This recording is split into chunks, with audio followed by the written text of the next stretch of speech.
Let me start by saying that I genuinely love my job. Well, most days I do. Working the night shift at Riverside General isn't for everyone, but the pay is decent, and the benefits package is hard to beat. Health insurance that actually covers everything, generous paid time off, and hazard pay that rivals anything you'd find in the private sector. All of this comes with one significant caveat. Our patients aren't exactly human. I should clarify, we do treat humans. That's what the first 4 floors are for. Riverside General looks like any other hospital from the outside, and for the most part, it functions like one too.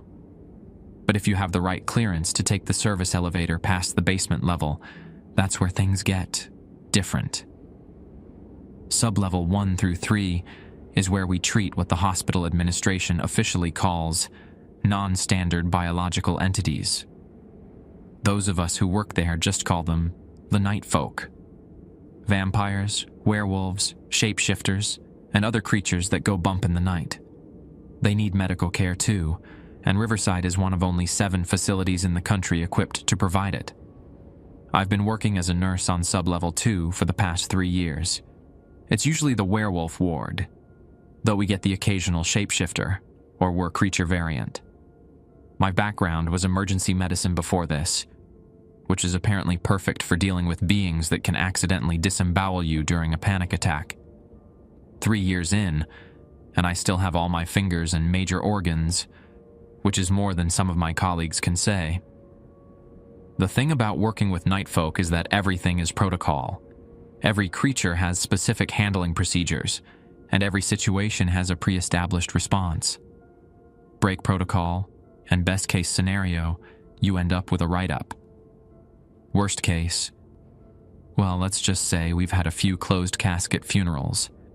The main rules are posted everywhere, and they're simple enough. Never enter a patient room alone. Always wear your marker bracelet while on shift. Follow all posted containment protocols for each ward. If you hear Code Crimson announced, proceed immediately to the nearest safe room. Never, under any circumstances, administer medication not explicitly approved for a specific species. Simple enough, right? That's what I thought too, until last Monday when they brought in patient 34B. I was working my usual night shift, 11 p.m. to 7 a.m. Things had been quiet. A werewolf with silver poisoning, a vampire with severe sunlight burns, and a shapeshifter stuck halfway between forms. Standard stuff. Then the emergency intake alarm blared. Dr. Bowman rushed past the nurse's station, pulling on a hazmat suit.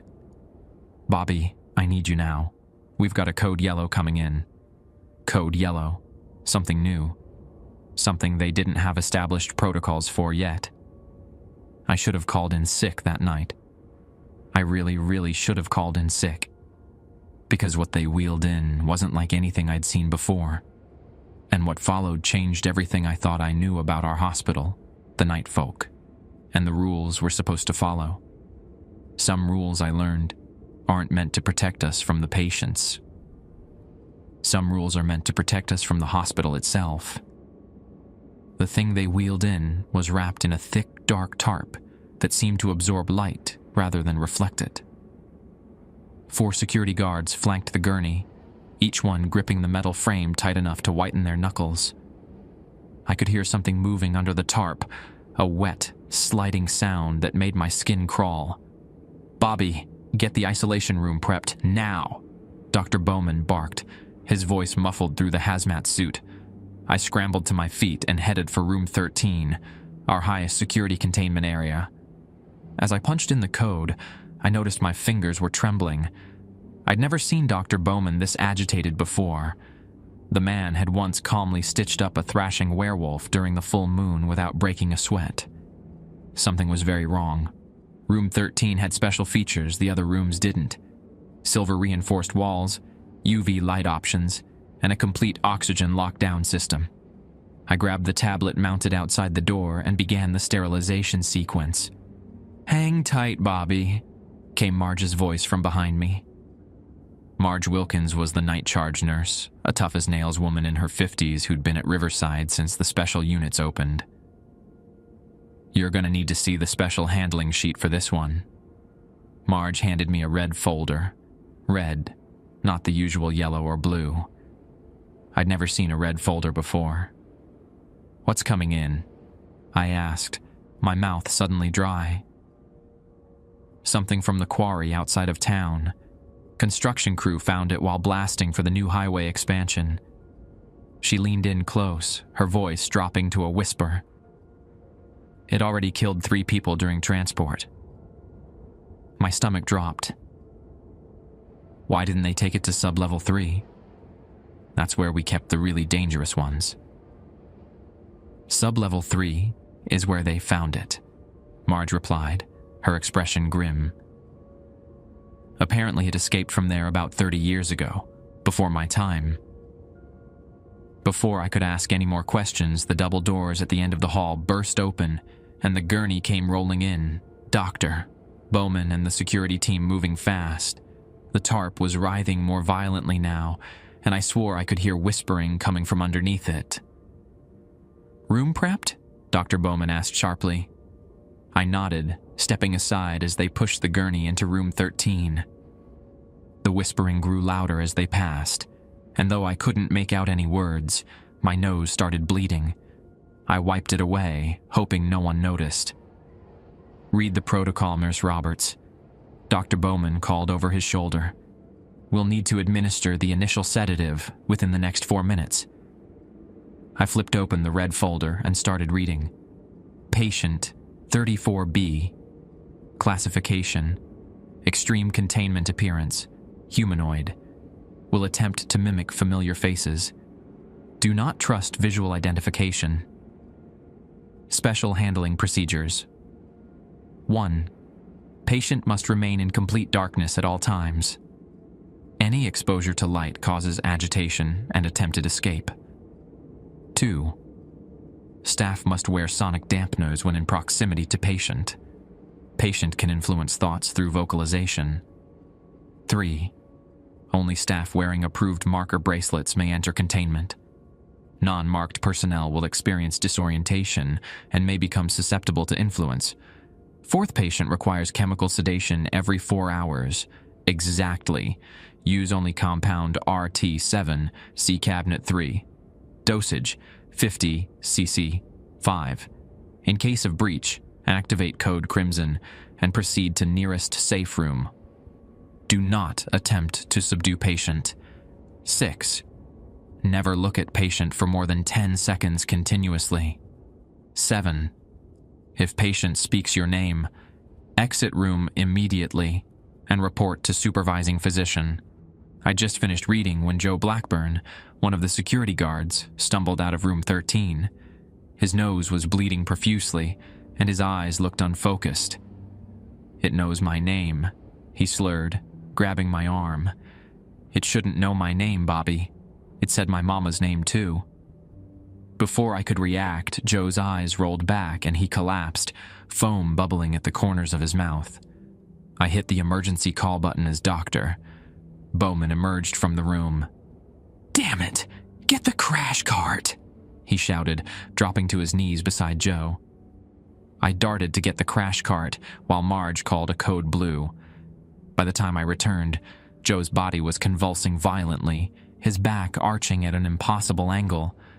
Then, to my horror, dark, thread-like tendrils began seeping from his ears, nose, and the corners of his eyes. Get back! Dr. Bowman yelled, scrambling away from Joe's body. Isolation protocol! Joe's body went rigid, then collapsed completely. The dark threads retracted, disappearing back into his body.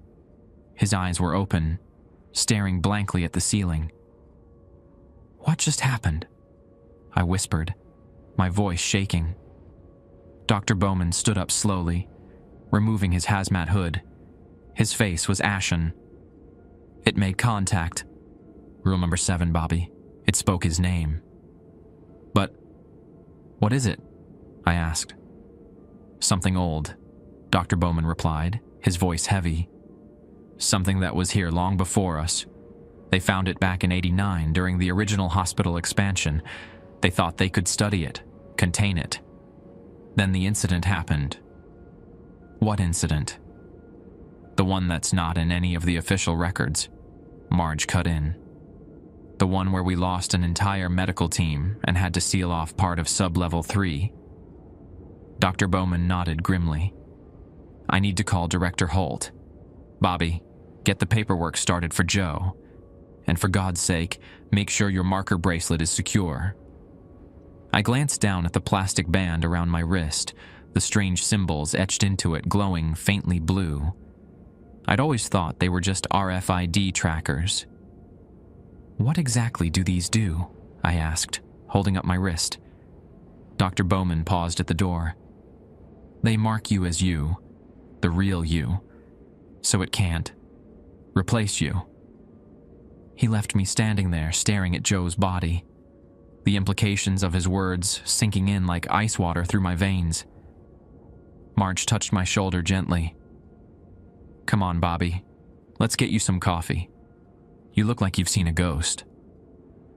Not a ghost, I muttered, still staring at the closed door of room 13. Something worse. As we walked away, I could swear I heard my name being whispered from behind that door. Soft, insistent, and somehow familiar, like an old friend calling me home. Marge and I sat in the break room, the fluorescent lights humming overhead. I cradled a cup of coffee between my hands, more for warmth than caffeine. My body felt cold from the inside out. You've been here 3 years and never asked about the bracelets? Marge raised an eyebrow, stirring sugar into her own cup. I fingered the plastic band around my wrist. I just figured it was for access control or tracking, like a fancy ID badge.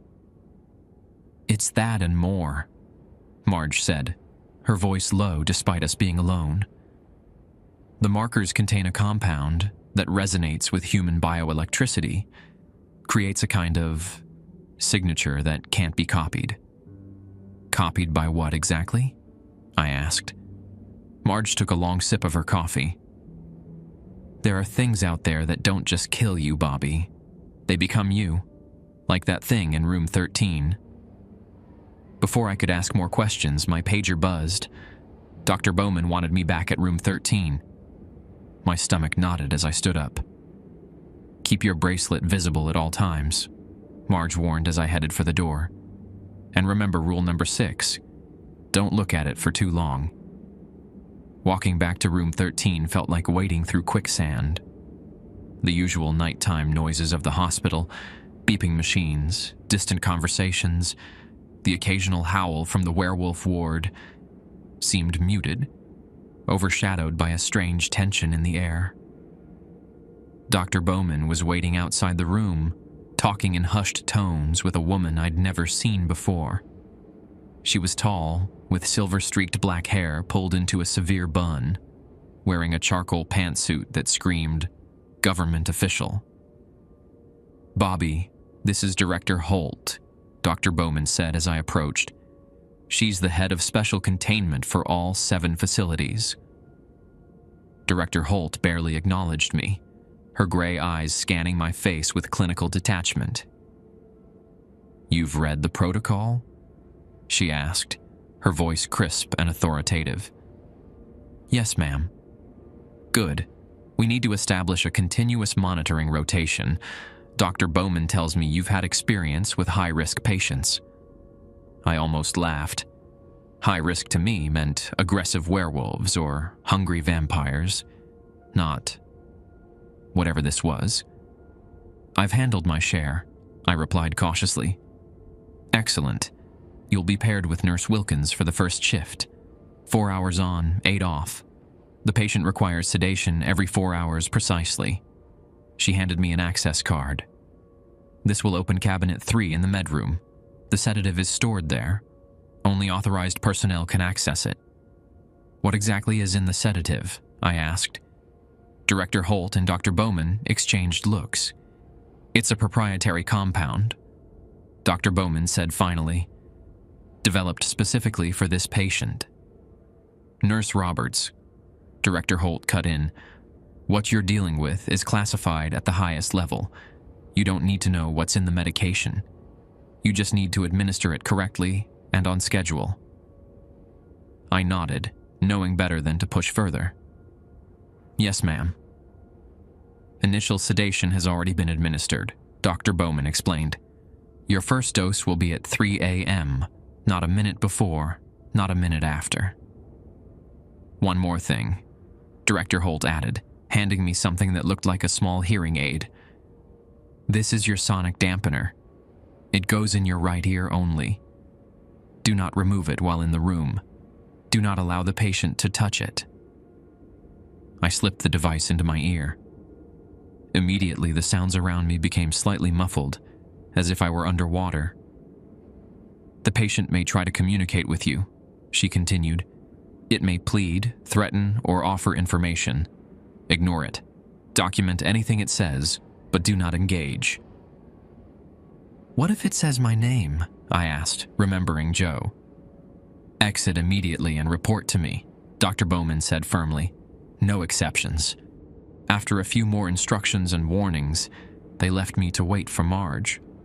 I stood outside room 13, staring at the closed door, wondering what exactly waited for me on the other side. Marge arrived 15 minutes later, looking refreshed after changing into clean scrubs. "Ready for this?" I wasn't, but I nodded anyway. "Remember," she said as she entered the access code, "Rule number 6, no extended eye contact." The door hissed open, and we stepped into the anteroom, a small space with another sealed door ahead, and decontamination equipment lining the walls. Marge handed me a tablet. "We'll be recording vitals every 30 minutes, she explained. "The patient is fitted with remote monitoring equipment, but we need visual confirmation as well." "How do we see it if the room has to be kept dark?" I asked. In answer, Marge handed me a pair of night vision goggles. "These filter certain wavelengths. The patient perceives it as darkness, but we can see." We put on the goggles, and Marge entered another code on the inner door. It slid open with a soft, pneumatic whoosh. The darkness inside was absolute. Even with the goggles, I could only make out vague shapes at first. The hospital bed in the center of the room, monitoring equipment along the walls, and a dark mass lying unnaturally still on the bed. We stepped inside, and the door closed behind us with a definitive click. The room was cold, much colder than the rest of the hospital. My breath came out in visible puffs. "Patient appears stable," Marge whispered, moving to check the monitors. "Vital signs within established parameters." I approached the bed cautiously, tablet in hand. Through the green-tinted view of the night vision goggles, I could now see what lay on the bed, and my blood turned to ice. It looked human, mostly. A man in his 40s, with sandy brown hair and an unremarkable face. But there was something wrong about the proportions, like someone had tried to build a human body from memory and got the details slightly off. The fingers were too long, the shoulders too narrow, the eyes snapped open and locked onto mine. They were completely black, like polished obsidian, and seemed to absorb the limited light from the monitors. I immediately looked away, remembering rule number 6, 10 seconds, no more. "Hello, Bobby," it said, the voice surprisingly normal, pleasant even, like a friendly neighbor greeting me over a fence. I felt Marge tense beside me. "Do not engage," she murmured.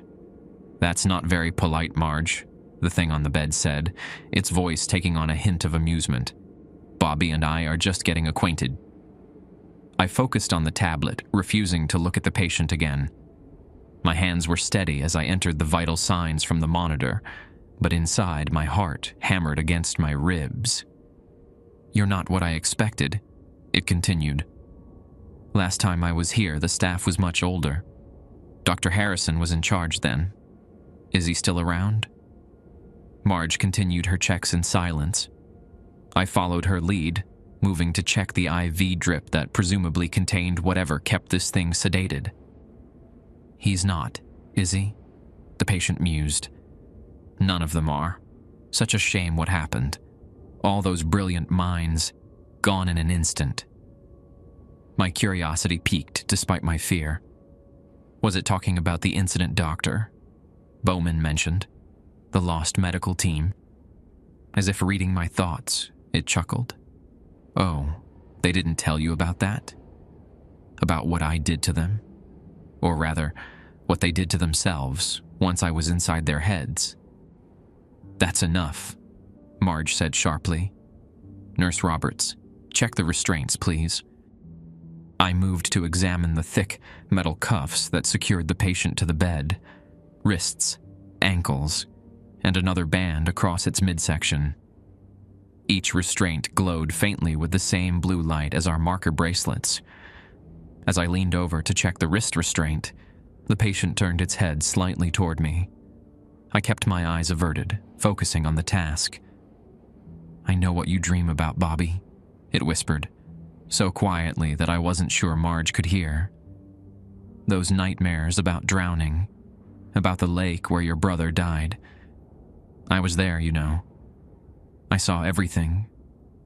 A cold spike of fear shot through me.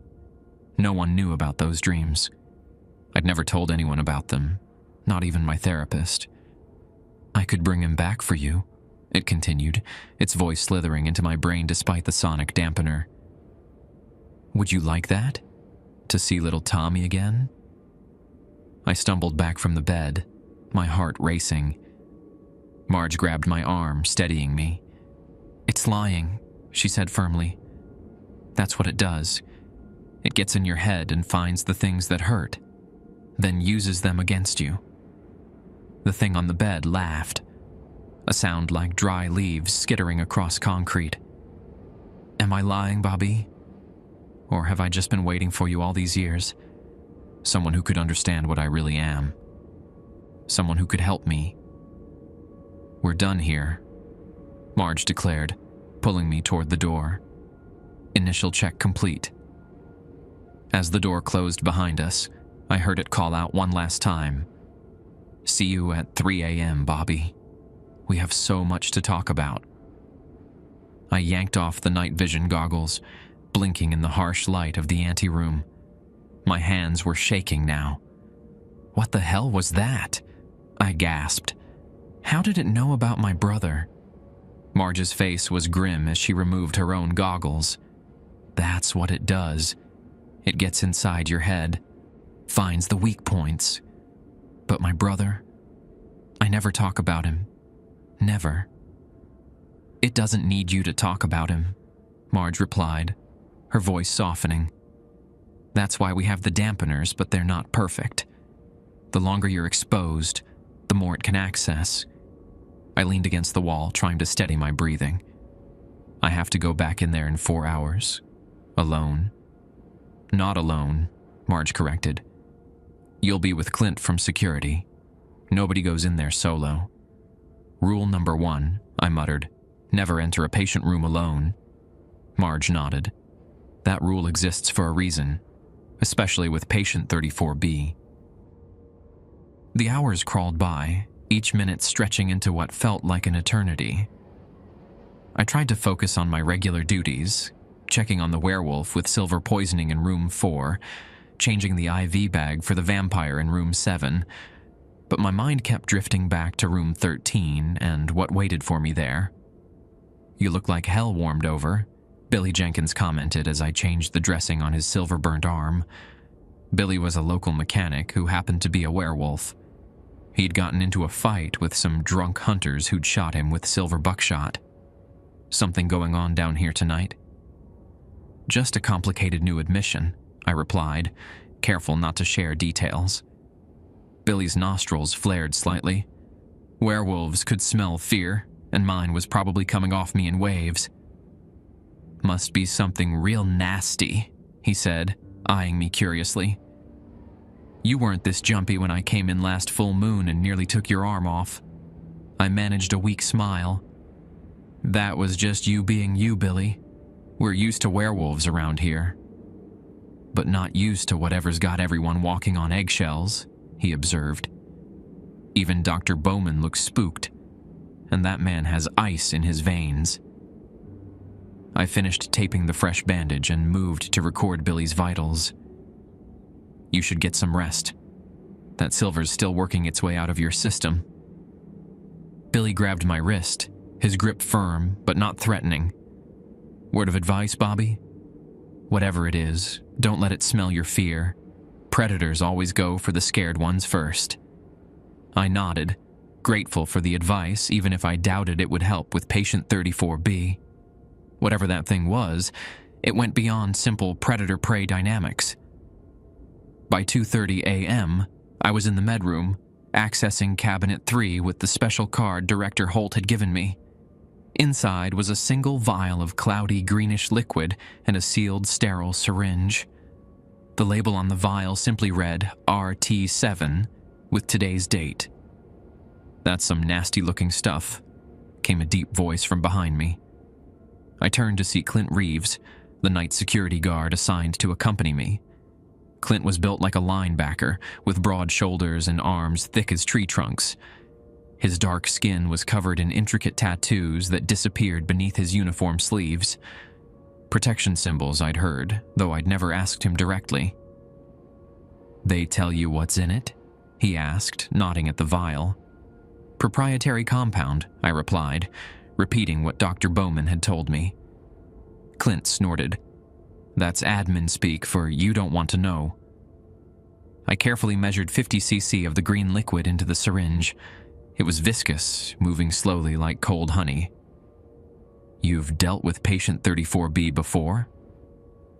"Not directly," Clint said, his expression darkening. "But I was here during its last containment, 20 years ago." I looked up, surprised. I thought it escaped 30 years ago. It did. They recaptured it about 10 years later, kept it here for nearly 8 months before the incident happened. He tapped his marker bracelet meaningfully. These weren't standard issue back then. A lot of people died because of that oversight. My mouth went dry. How many is a lot? 23 staff members, Clint said quietly, plus 4 patients who were caught in the crossfire.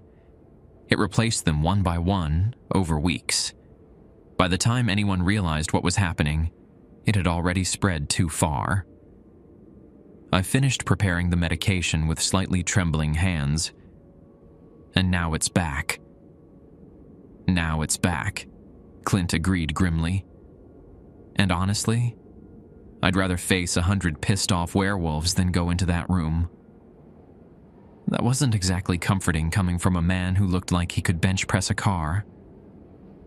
"But we've got better containment now," he added, probably seeing the fear on my face. "Better protocols. Just stick to the rules and we'll be fine." We walked to room 13 in silence, the only sound the soft squeaking of our shoes on the linoleum and the distant moans from the shapeshifter ward. I checked my watch. 2:53 a.m. Still a little early, but we needed time to suit up. Dr. Bowman was waiting for us outside the room, reviewing data on a tablet. "Right on time," he said, looking up. "Any issues with the medication?" "No, sir," I replied, showing him the syringe. "Good. Remember, exactly 3 a.m., not a minute before or after." He handed me a fresh sonic dampener. "Replace your current one with this. They need to be changed every 8 hours." I swapped out the devices, the hospital sounds momentarily rushing back to full volume before becoming muffled again. "I'll be monitoring from the observation station, Doctor." Bowman continued. "If anything, and I mean anything, seems off, activate the emergency call button and get out." Clint and I nodded in unison.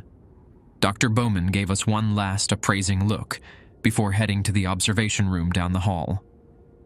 "Ready?" Clint asked, his hand hovering over the keypad. I wasn't sure I'd ever be ready, but I nodded anyway. As I'll ever be. We entered the anteroom and donned our night vision goggles. The clock on the wall read 2:57 a.m. 3 minutes, I said. holding the syringe carefully. Clint checked his taser, standard issue for security, though I doubted it would do much against whatever waited for us. Remember, no direct eye contact for more than 10 seconds. And if it says my name, exit immediately, I added. No matter what, Clint emphasized. Even if I'm down, you get out. Clear? Clear. At exactly 2:59, Clint entered the code for the inner door. It slid open silently, revealing the pitch-black room beyond. Through my night vision goggles, I could see patient 34B lying on the bed, just as before. It appeared to be sleeping, its chest rising and falling in a regular rhythm. We stepped inside, and the door sealed behind us. The temperature seemed even colder than before, the air heavy with a metallic smell that reminded me of old pennies. Patient 34B, I announced, keeping my voice professional. It's time for your medication. The thing on the bed opened its eyes slowly. Through the green tint of the goggles, those black orbs looked like holes in reality.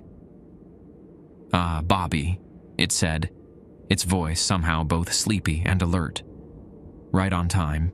And you brought Clint with you. Hello, Clint. It's been a while." Clint stiffened beside me but remained silent, positioning himself between me and the door as I approached the bed with the syringe. "You've grown since I last saw you," the patient continued, addressing Clint. "You were just a security trainee back then, so young and frightened.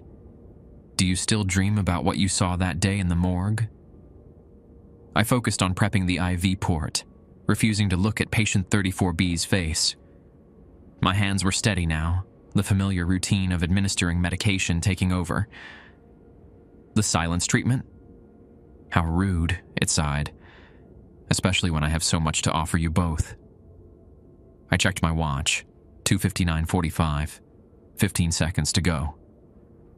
"You know, Bobby," it said conversationally, "your brother didn't die instantly when he drowned. Did they tell you that? He was conscious under the water for nearly 2 minutes, calling for you, wondering why you didn't jump in to save him." I gritted my teeth, forcing myself to watch the seconds tick by. 2:59:50, 51:52. "And Clint," it continued, "what would your husband say if he knew what you really did during the containment breach? The choices you made? The people you sacrificed?" From the corner of my eye, I saw Clint's hand tighten on his taser. I pushed the plunger on the syringe, watching the green liquid flow through the IV line. Patient 34B let out a long, satisfied sigh, like someone sinking into a hot bath. "That's the good stuff," it murmured. "Do you know what you're putting into me, Bobby? Do you know what RT7 really is?" I disconnected the syringe, careful not to let my fingers brush against its skin. "It's them," patient 34B whispered. "Liquefied, processed, the essence of what I need.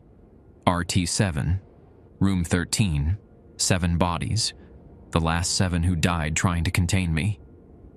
My stomach lurched. It was lying. It had to be lying. "The hospital doesn't waste anything," it continued, voice growing slightly slurred as the medication took effect. "Especially not the parts that could be useful." "We're done here," Clint said firmly, touching my shoulder. "Step back, Nurse Roberts." I began to move away from the bed when patient 34B suddenly jerked forward, the restraints creaking under the strain. It didn't break free, but the movement was so unexpected that I flinched and accidentally met its eyes. 1 second. 2. 3. I should look away. I knew I should look away. 4. 5. 6. But those eyes were pulling me in, like black holes consuming everything around them. 7. 8. 9. "I can show you, Tommy," it whispered. "Just lean a little closer." "Bobby!" Clint's sharp voice broke the spell. "Move back now." I tore my gaze away. realizing with horror that I'd almost hit the 10-second mark. My heart hammered in my chest as I backed toward the door. Patient 34B smiled, a too-wide grin that showed teeth just slightly too pointed to be human. 7 seconds, it said. That's all it took. A piece of me is in you now, Bobby Roberts. A small seed. It will grow. It's lying, Clint said firmly, pulling me toward the exit. That's what it does. We reached the door, and Clint punched in the code. As it slid open, patient 34B called out once more. Ask Dr. Bowman about the sub-basement, Bobby. Ask him what's in room X. Ask him about the others like me. The door closed, cutting off its voice. In the harsh light of the anteroom, I ripped off my goggles and leaned against the wall, breathing heavily. You okay? Clint asked, his own face sheened with sweat. Yeah, I lied. Just wasn't prepared for how personal it gets. Clint nodded grimly. That's its weapon, getting inside your head, making you doubt everything you know. We completed our post-medication protocol in silence, recording the time of administration, the patient's response, and any notable observations. I deliberately omitted the comment about RT7 and room X. I wasn't sure why. It was clearly manipulation, yet something about the confidence in its voice made me hesitate. You should get some air, Clint suggested as we exited the anteroom. I'll stay here until my relief comes. I nodded gratefully and headed toward the staff lounge, my mind racing. I knew I should dismiss everything patient 34B said as lies designed to unsettle us. That's what Marge and Clint had warned. That's what protocol demanded. But as I walked past the central nursing station, my eyes fell on the hospital directory mounted on the wall. I'd looked at it countless times before, but now I scrutinized it with new intensity. The directory listed all levels. Floors 1 through 4 for regular patients. Sub-levels 1 through 3 for night folk. Nothing about a sub-basement. Nothing about a room X. It was just another lie. It had to be. Then why did Dr. Bowman's face go pale when I rounded the corner and found him standing there, watching me examine the directory? Everything go okay with the medication? He asked, his voice carefully neutral. Fine, I replied, studying his face. Patient was talkative, but nothing we couldn't handle. Something flickered behind his eyes. Relief? Concern? Good, he said. You should get some rest. Your next shift with 34B isn't until morning. As he turned to leave, I found myself calling after him. Dr. Bowman? Is there a sub-basement in this hospital? He froze mid-step, his back to me. For several seconds, he didn't move or speak. When he finally turned around, his face was composed, but his eyes were hard. Who told you about that? He asked quietly. No one, I lied. I've worked here 3 years, and sometimes it feels like there are parts of the hospital I've never seen. Dr. Bowman studied me for a long moment. There are parts of this hospital that no one sees, Nurse Roberts, and it's better that way. For everyone. He walked away, leaving me standing there with a chill that had nothing to do with the hospital's air conditioning.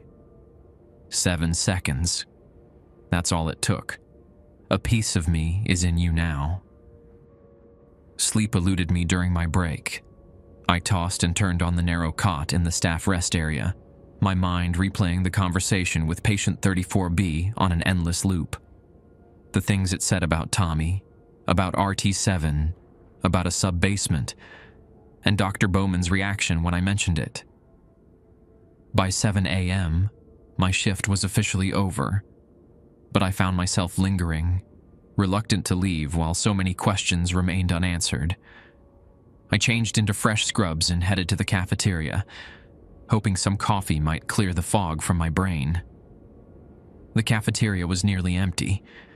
Just a few night shift workers grabbing breakfast before heading home and early morning staff starting their day. I spotted Earl Davis, one of the maintenance workers, sitting alone with a large coffee and a half-eaten breakfast sandwich. Earl had been at Riverside longer than anyone, nearly 40 years. If anyone knew about a sub-basement, it would be him. I grabbed a coffee and made my way to his table. "Mind if I join you?" I asked. Earl looked up, his weathered face breaking into a friendly smile. "Bobby, have a seat, son." He gestured to the chair across from him. "Rough night?" "You could say that." I sat down, wrapping my hands around the warm coffee mug. "New patient in room 13. Earl's smile faltered. His eyes darted around the cafeteria before settling back on me. "Ah," he said quietly. "That explains all the suits running around last night. You know about it?" I kept my voice low. "Been here long enough to see it come and go." Earl took a long sip of his coffee. "Nasty business, that." I leaned forward. "Earl, have you ever heard of a sub-basement? Below sub-level 3? The old maintenance man's face went carefully blank. "What makes you ask about that?" "Just something I overheard." I lied. "Made me curious." Earl pushed his half-eaten sandwich away, his appetite apparently gone. "Some things in this hospital, Bobby, they're better left alone. That's all I'm going to say." "So, there is a sub-basement?" Earl stood up abruptly. "I've got rounds to finish before end of shift. You take care now, Bobby." He left without another word, his breakfast abandoned on the table. I sat there for a moment, unsettled by his reaction. It was confirmation enough. There was something below sub-level 3 that had everyone spooked. As I finished my coffee, I noticed Director Holt enter the cafeteria, speaking intently with Dr. Bowman. They didn't see me, taking a table at the far end of the room. I couldn't hear their conversation, but their body language screamed tension. Holt leaning forward aggressively, Bowman shaking his head repeatedly. I was about to leave when Marge slid into the seat across from me, startling me.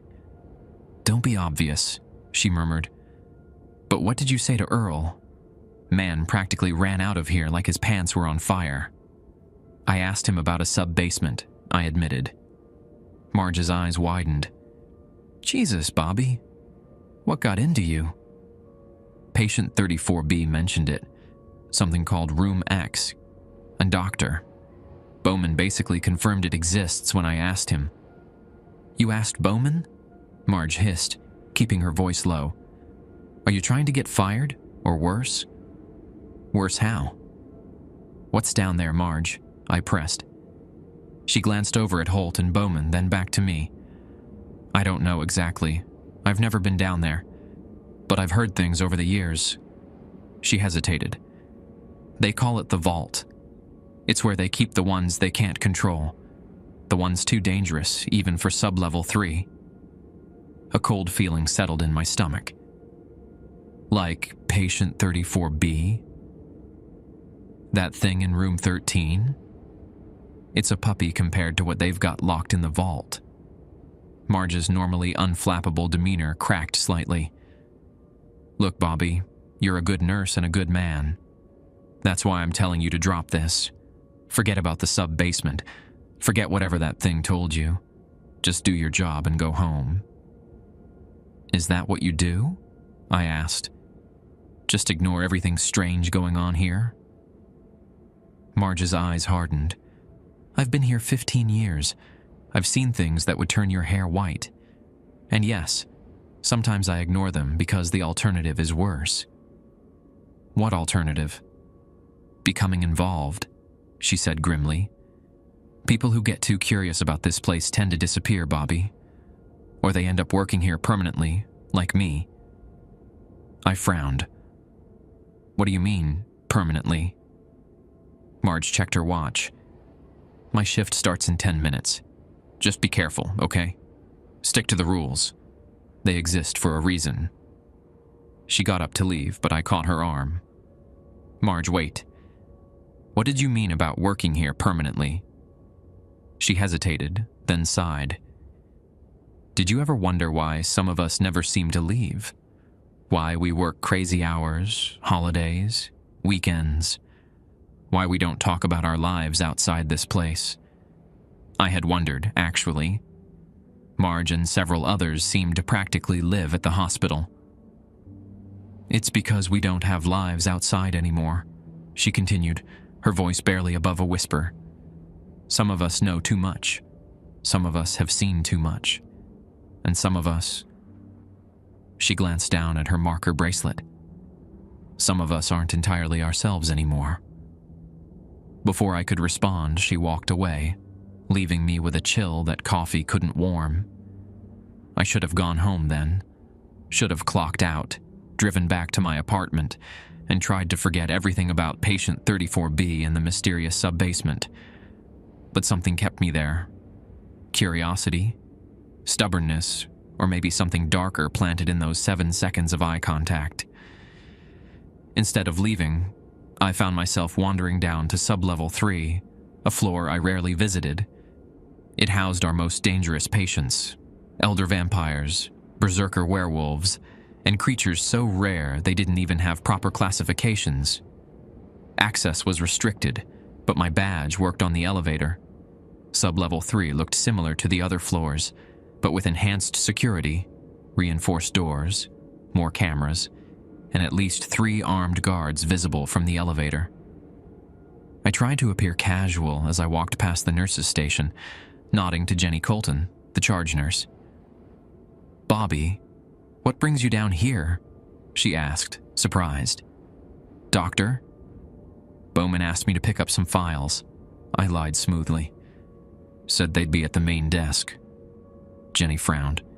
He didn't mention anything to me about it. "Must have slipped his mind," I said with a shrug.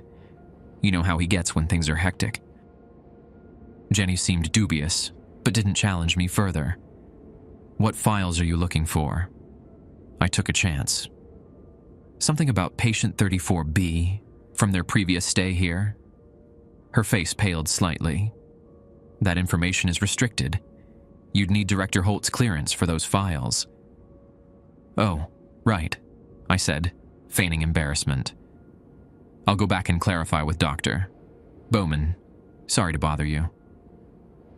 I turned to leave, but not before glancing around the floor layout. Unlike the other sublevels, this one had a service corridor that extended beyond the patient rooms, a long hallway that ended at a heavy metal door marked "Maintenance Only." I'd walked halfway back to the elevator when the alarms started blaring. Red lights flashed along the corridors, and a calm, automated voice announced, "Code Crimson. All personnel proceed to nearest safe room. This is not a drill. Code Crimson. Code Crimson. Containment breach." My heart began racing as staff members rushed past me toward the designated safe rooms.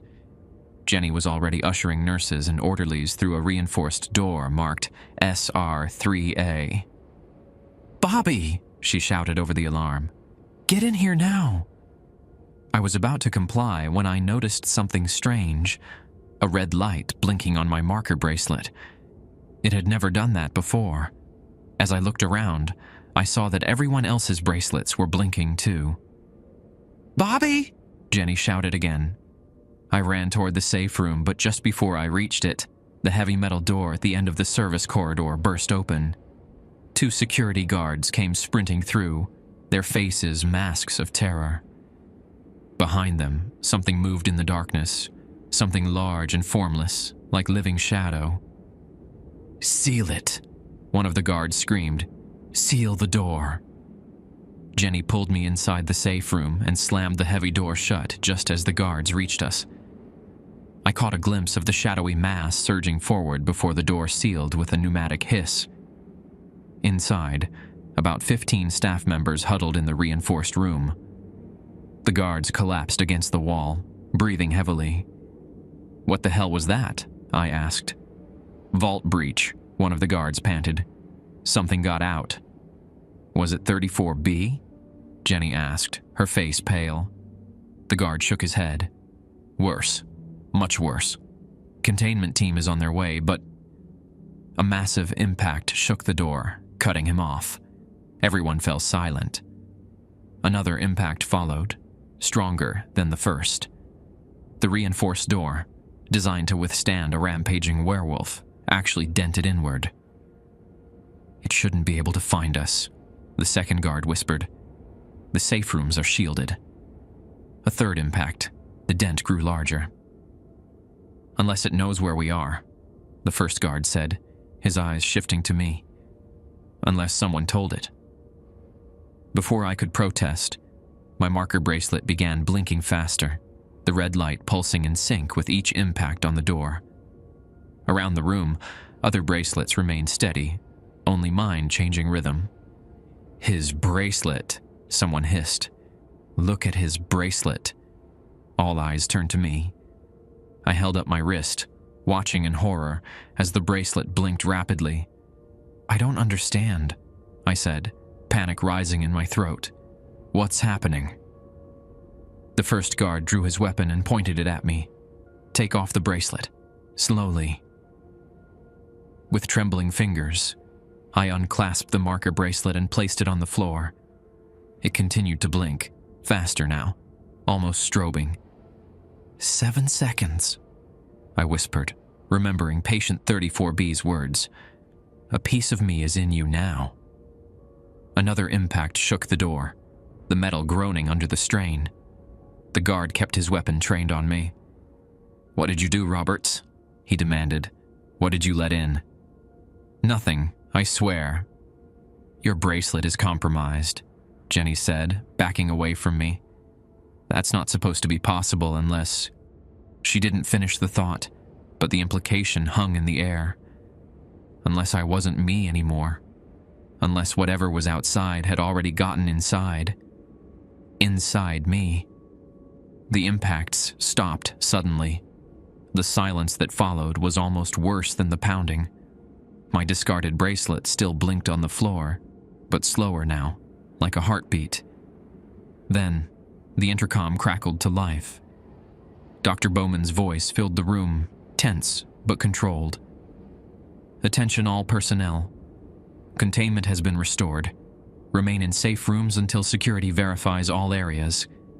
Anyone with abnormal marker bracelet activity, report to the main security station immediately upon all clear." The guard didn't lower his weapon. "You heard him, Roberts. You're coming with me once we get the all clear." I nodded numbly, staring at my blinking bracelet on the floor, wondering what it meant. What had happened during those 7 seconds of eye contact with patient 34B, and more importantly, what had just escaped from the vault. The security team escorted me to a small windowless room on sublevel 1 that I'd never seen before. Unlike the clinical spaces of the hospital, this room had concrete walls, a metal table bolted to the floor, and 2 uncomfortable-looking chairs. It reminded me of police interrogation rooms from TV shows. They confiscated my badge, my phone, and issued me a new marker bracelet.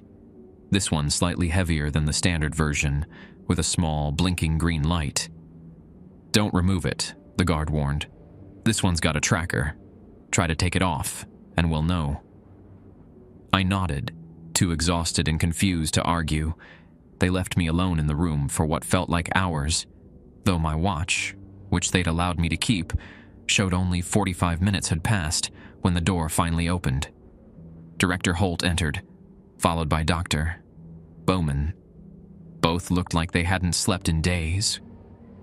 Behind them came a man I'd never seen before, tall and gaunt, with silver hair cut military short and small, round spectacles perched on a hawkish nose. He carried an old-fashioned leather doctor's bag. "Nurse Roberts," Director Holt said. Her voice clipped. "This is Dr. Vernon. He specializes in unusual contamination cases." Dr. Vernon offered a thin smile that didn't reach his eyes. "Mr. Roberts, I understand you've had direct contact with patient 34B. "Yes," I replied, my mouth dry. "I administered medication early this morning." "And during this interaction, did you maintain protocol, specifically regarding eye contact?" His voice was soft but penetrating, with a slight European accent I couldn't quite place. I hesitated. Lying seemed pointless. They clearly suspected something already. I might have exceeded the 10-second limit, briefly. Dr. Vernon nodded as if I'd confirmed something. He set his bag on the table and removed several items, a small pen light, what looked like a blood pressure cuff with strange modifications, and a device resembling a tuning fork, but made of some dark metal. "How much sleep have you gotten in the past 24 hours, Mr. Roberts?" he asked, pulling on latex gloves. "Maybe 2 hours? 3? And dreams? Any unusual dreams during that time?" I thought back to my fitful nap in the break room. "I dreamed about my brother. He drowned when we were kids." Dr. Vernon exchanged glances with Holt and Bowman. "Patient 34B mentioned your brother during your interaction. Yes?" "Yes." It knew details. Things no one else could know. "That's what it does, Doctor," Bowman interjected. "It finds vulnerabilities and exploits them." Dr. Vernon held up a hand, silencing him. "May I examine you, Mr. Roberts? It's non-invasive, I assure you." I nodded reluctantly. He began with the pen light, shining it into my eyes and observing my pupils. Then he wrapped the modified blood pressure cuff around my arm. Instead of inflating, it emanated a faint humming noise. Finally, he struck the tuning fork against the table and held it near various parts of my body. My head, chest, and wrist, where my old marker bracelet had been. Throughout the examination, he remained silent, his expression unreadable. When he finished, he packed his tools back into the bag with methodical precision. "Well?" Director Holt demanded. "Exposure level 2, possibly early stage 3, Dr. Vernon pronounced. "Definitely contaminated, but the infection hasn't stabilized yet. The marker bracelet absorbed most of it, as designed." My heart sank.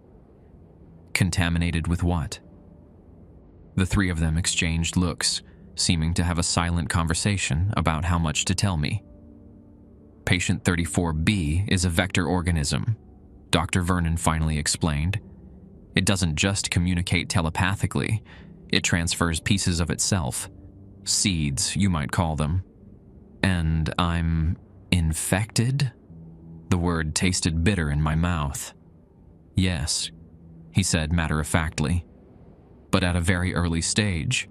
Your compromised bracelet contained most of the transfer. Quite fortunate, really." "What would have happened without the bracelet?" I asked, not sure I wanted to know. Dr. Vernon's clinical detachment slipped for just a moment, revealing something like pity. "The entity would have established a deeper connection. Eventually, it would have been able to access your thoughts, influence your actions, even replace you, while maintaining your outward appearance." A cold shiver ran down my spine as I remembered Marge's words. Some of us aren't entirely ourselves anymore. "How do we fix it?" I asked, trying to keep my voice steady. "I'll prescribe a regimen of specialized medication," Dr. Vernon said, opening his bag again. "And you'll need to wear this enhanced marker bracelet for at least 2 weeks. It will monitor the contamination levels and help neutralize any remaining seeds." He removed a small amber bottle from his bag and set it on the table. 2 tablets every 6 hours. They may cause headaches, nausea, vivid dreams, all normal side effects. "And the breach?" I asked, looking at Dr. Bowman. "What got out of the vault?" The room went silent. Dr. Vernon stopped writing on his prescription pad, and Director Holt's already severe expression hardened further. "That information is classified," she said coldly. "With all due respect, Director," I countered, surprising myself with my boldness. "Something nearly broke down a reinforced safe room door, and my bracelet was somehow linked to it. I think I deserve some answers." Dr. Bowman sighed, rubbing his forehead. He's right, Victoria. He's involved now, whether we like it or not. Director Holt glared at him, then at me, before giving a curt nod. The bare minimum, then. Dr. Bowman turned to me. The sub-basement, what we call the vault, houses entities that are too dangerous or too valuable to be kept in regular containment. Patient 34B was originally housed there until we developed better containment methods for its specific abilities. And what escaped? I pressed. We call it the Hollow, Dr. Bowman said quietly. It's related to patient 34B in a way. They were found together, but the Hollow is much more aggressive. It doesn't try to replace or manipulate. It consumes, absorbs. It's been contained in the vault for nearly 40 years. How did it get out? Director Holt's jaw tightened. That's what we're investigating. The timing, coinciding with 34B's return, is unlikely to be coincidence. Your compromised bracelet was responding to the Hollow, Dr. Vernon added. The seeds from 34B have a sympathetic connection to other entities of its kind, like calling to like. I tried to process this information, my exhausted brain struggling to keep up. So this thing, the Hollow, is loose in the hospital? No, Director Holt said firmly. We've recaptured it. The containment team managed to drive it back to the vault and secure it. But the breach is concerning. Very concerning. Dr. Vernon closed his bag with a snap. I've prescribed the medication and recommended continued monitoring. Will there be anything else, Director? No, thank you, Doctor. Please submit your full report by end of day. Dr. Vernon nodded and left without another word to me, as if I'd become just another case file to be documented and filed away. When the door closed behind him, I looked between Holt and Bowman. What now? Am I fired? Quarantined? Neither for the moment, Director Holt replied. You'll continue your duties, but you're restricted from Sub-Level 3 and any contact with Patient 34B. And you will check in with Medical Daily for evaluation, Dr. Bowman added.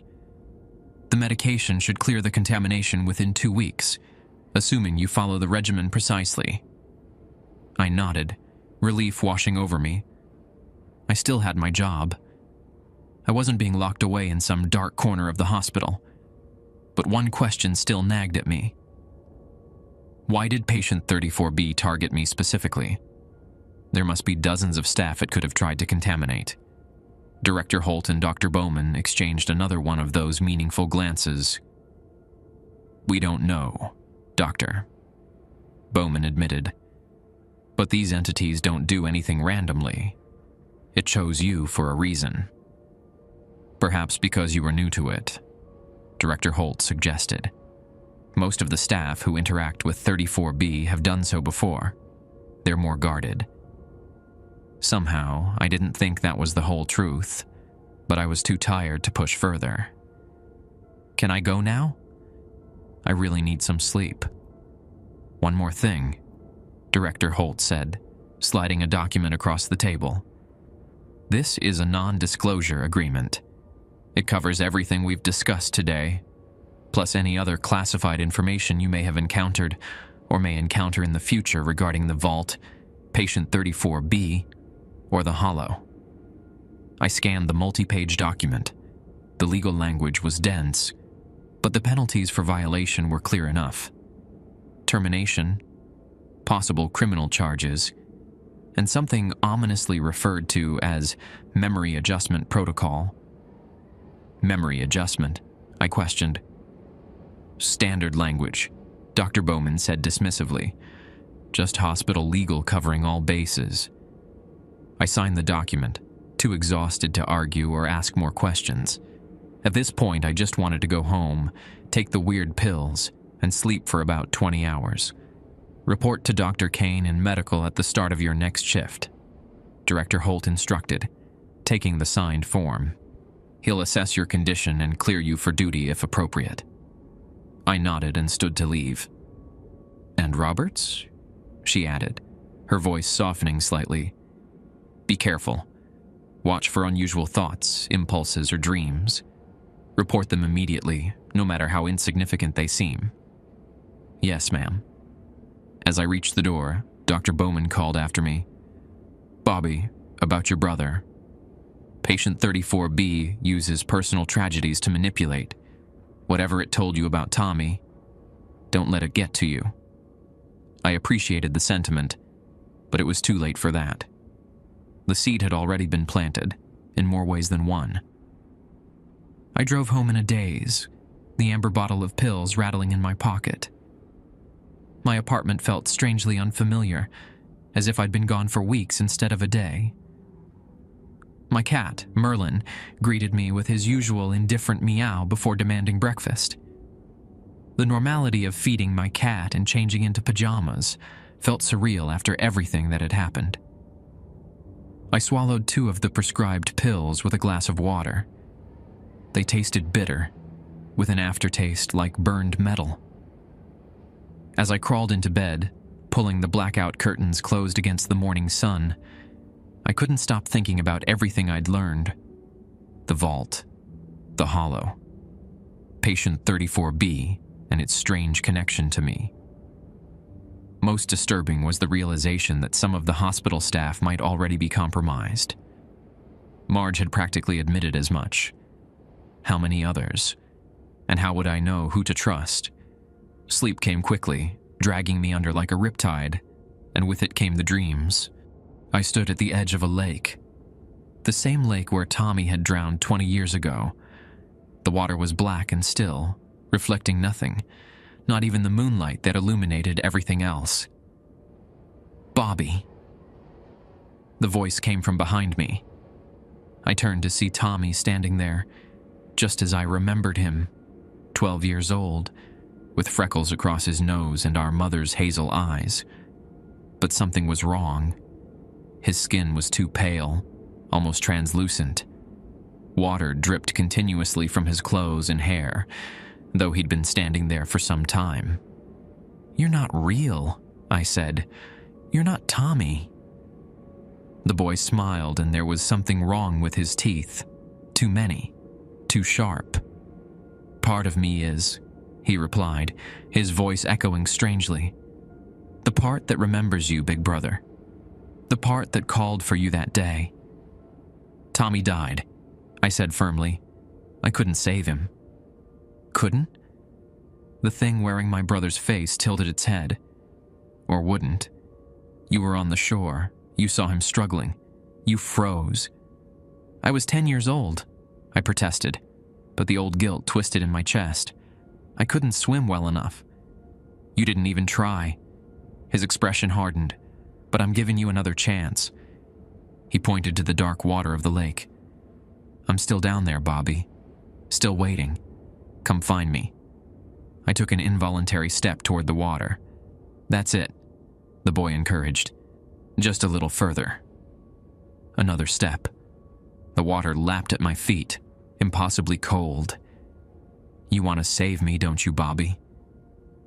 His voice had changed, taking on echoes and undertones that weren't human. "You want to make it right?" I was knee-deep in the freezing water now, my limbs growing numb. "Just a little deeper," the thing that wasn't Tommy urged. "I'm so close. I'm right here." The water reached my waist, then my chest. Each step took me deeper into the blackness. I couldn't feel my legs anymore. Couldn't really feel anything except the pull to go deeper, to find Tommy, to make things right. As the water reached my chin, I saw movement beneath the surface. Pale shapes shifting in the depths. Faces pressed against some invisible barrier. Mouths open in silent screams.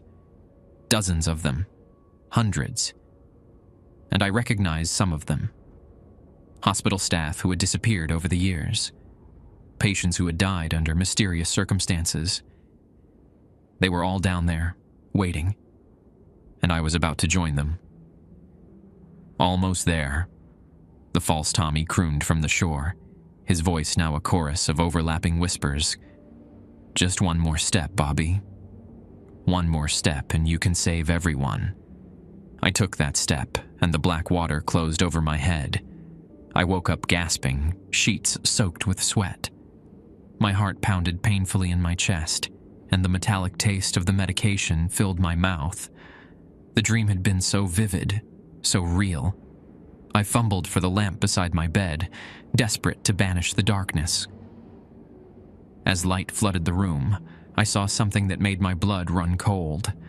My feet were wet, dripping lake water onto the hardwood floor. And beside them, tracked across the room from the door to my bed, were muddy footprints that weren't mine. I called in sick the next day. The official reason was a fever, not entirely a lie, as I'd woken up shivering despite the summer heat.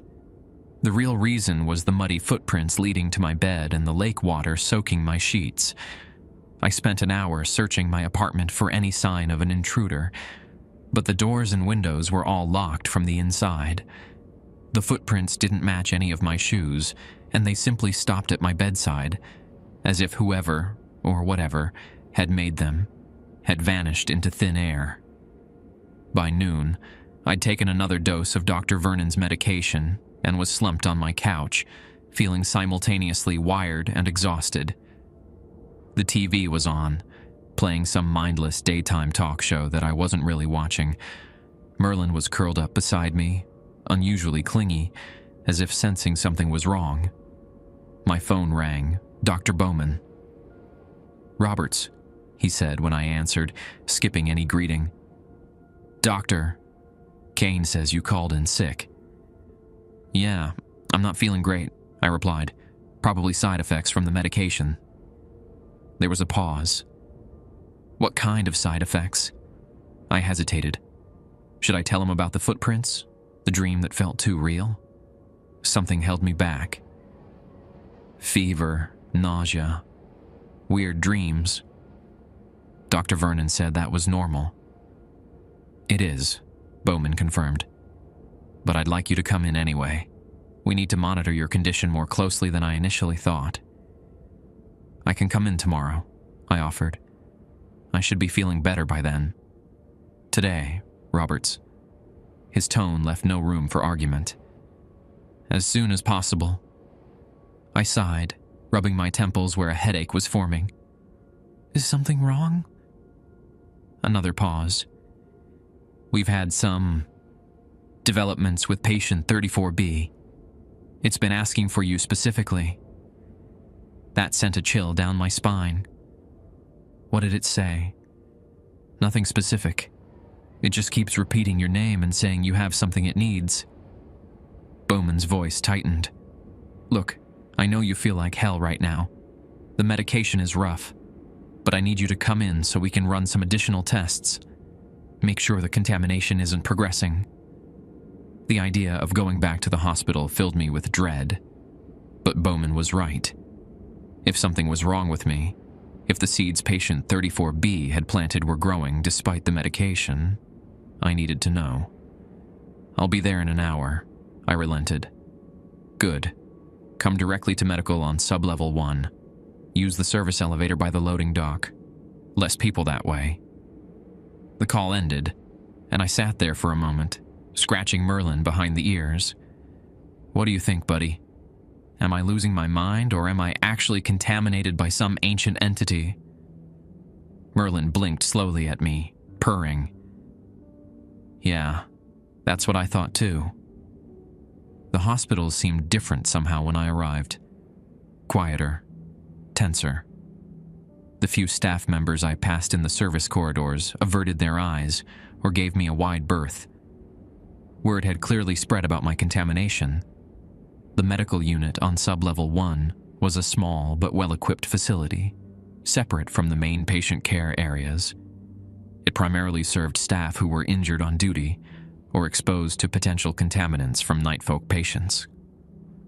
Dr. Kane was waiting for me, a short, sturdy man with salt and pepper hair and the perpetually tired expression of someone who'd seen too much. He wore standard scrubs beneath his white coat, but the enhanced marker bracelet on his wrist matched my own. "Bobby," he greeted me with a nod. How are the meds treating you? Like I drank drain cleaner and chased it with battery acid, I replied. He chuckled dryly. Sounds about right. The metallic taste is the worst part. It fades after a few days. He led me to an exam room and went through the standard checks: vitals, pupil response, reflexes. Then he drew several vials of blood and had me provide a urine sample. Any unusual experiences since starting the medication? He asked as he labeled the samples. Blackouts? Lost time? Hearing voices? Just weird dreams, I said, deciding to keep the footprints to myself for now. Really vivid ones about my brother who died when we were kids. Dr. Kane nodded thoughtfully. That tracks. The entities like 34B often work through emotional trauma. Easier access point. He made some notes in my chart. The medication should help suppress those dreams. If they continue or intensify, let me know immediately. I wanted to ask him more questions, but Dr. Bowman entered before I could. His face was grave. The tests? He asked Dr. Kane. Running now. Initial readings are within expected parameters. Kane glanced between us. I'll go check on those samples. He left, closing the door behind him. Dr. Bowman took the vacated seat, looking tired. You look like hell, I observed.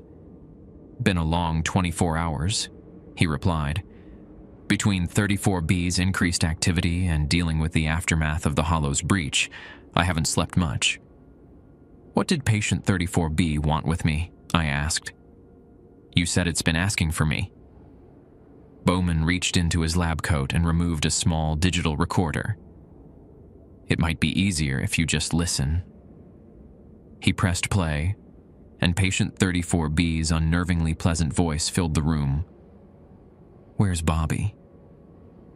I need to speak with Bobby Roberts. He has something of mine, you see. Something precious. He thinks your little pills will purge me, but I'm already rooted too deep. The lake remembers, Doctor.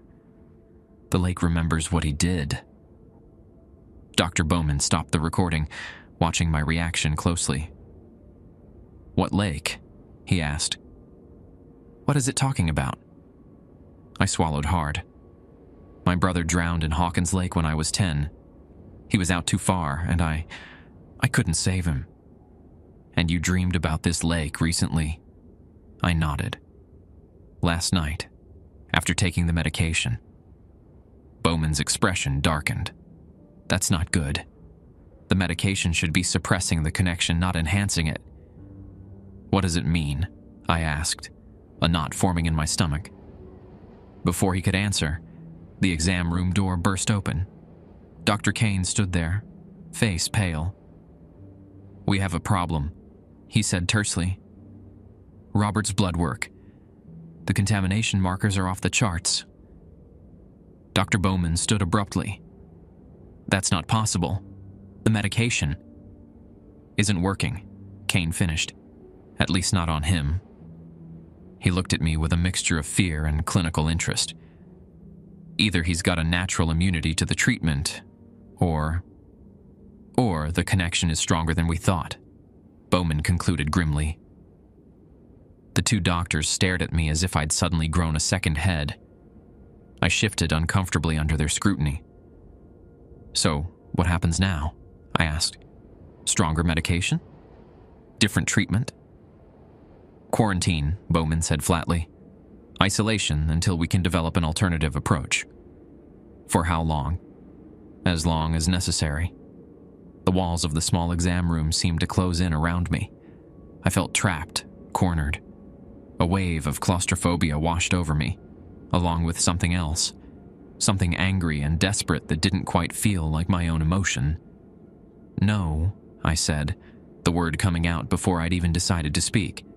I'm not being locked away because your treatment isn't working. Dr. Bowman's expression hardened. This isn't a request, Roberts. It's protocol. Screw protocol, I snapped, surging to my feet. I didn't ask for this. I didn't ask to be contaminated by some thing that's playing mind games with me. My vision blurred momentarily, and I noticed with a distant sort of horror that the lights in the room were flickering. The metal instruments on the nearby tray began to rattle. "Bobby," Dr. Kane said cautiously, "I need you to calm down. Your marker readings are spiking." I looked down at my wrist. The green light on my enhanced bracelet was now flashing red, the same as before during the Hollow's breach. Fear cut through my anger like a cold knife. This wasn't me. This wasn't how I reacted to stress. Something else was pushing its way to the surface. "I'm sorry," I gasped, forcing myself to take deep breaths. I don't know what came over me. The light stabilized, and the rattling stopped. My bracelet's light slowly transitioned back to an amber color. Caution, not emergency. Dr. Bowman and Dr. Kane exchanged worried glances. "Isolation is for your own safety as much as ours," Bowman said, his voice gentler now. "We need to figure out why the medication isn't working for you." I nodded, the fight gone out of me. "Okay, just tell me what's happening to me. Please." Dr. Kane stepped forward. "The entities like 34B in the Hollow, they're not just telepathic. They're symbiotic. They form connections with hosts. Usually, the marker bracelets prevent those connections from taking hold, and the medication eliminates any contamination that does occur." "But not for me," I said. "No," he agreed. "For some reason you're compatible with it. More compatible than most." Dr. Bowman's pager beeped. He checked it and swore under his breath.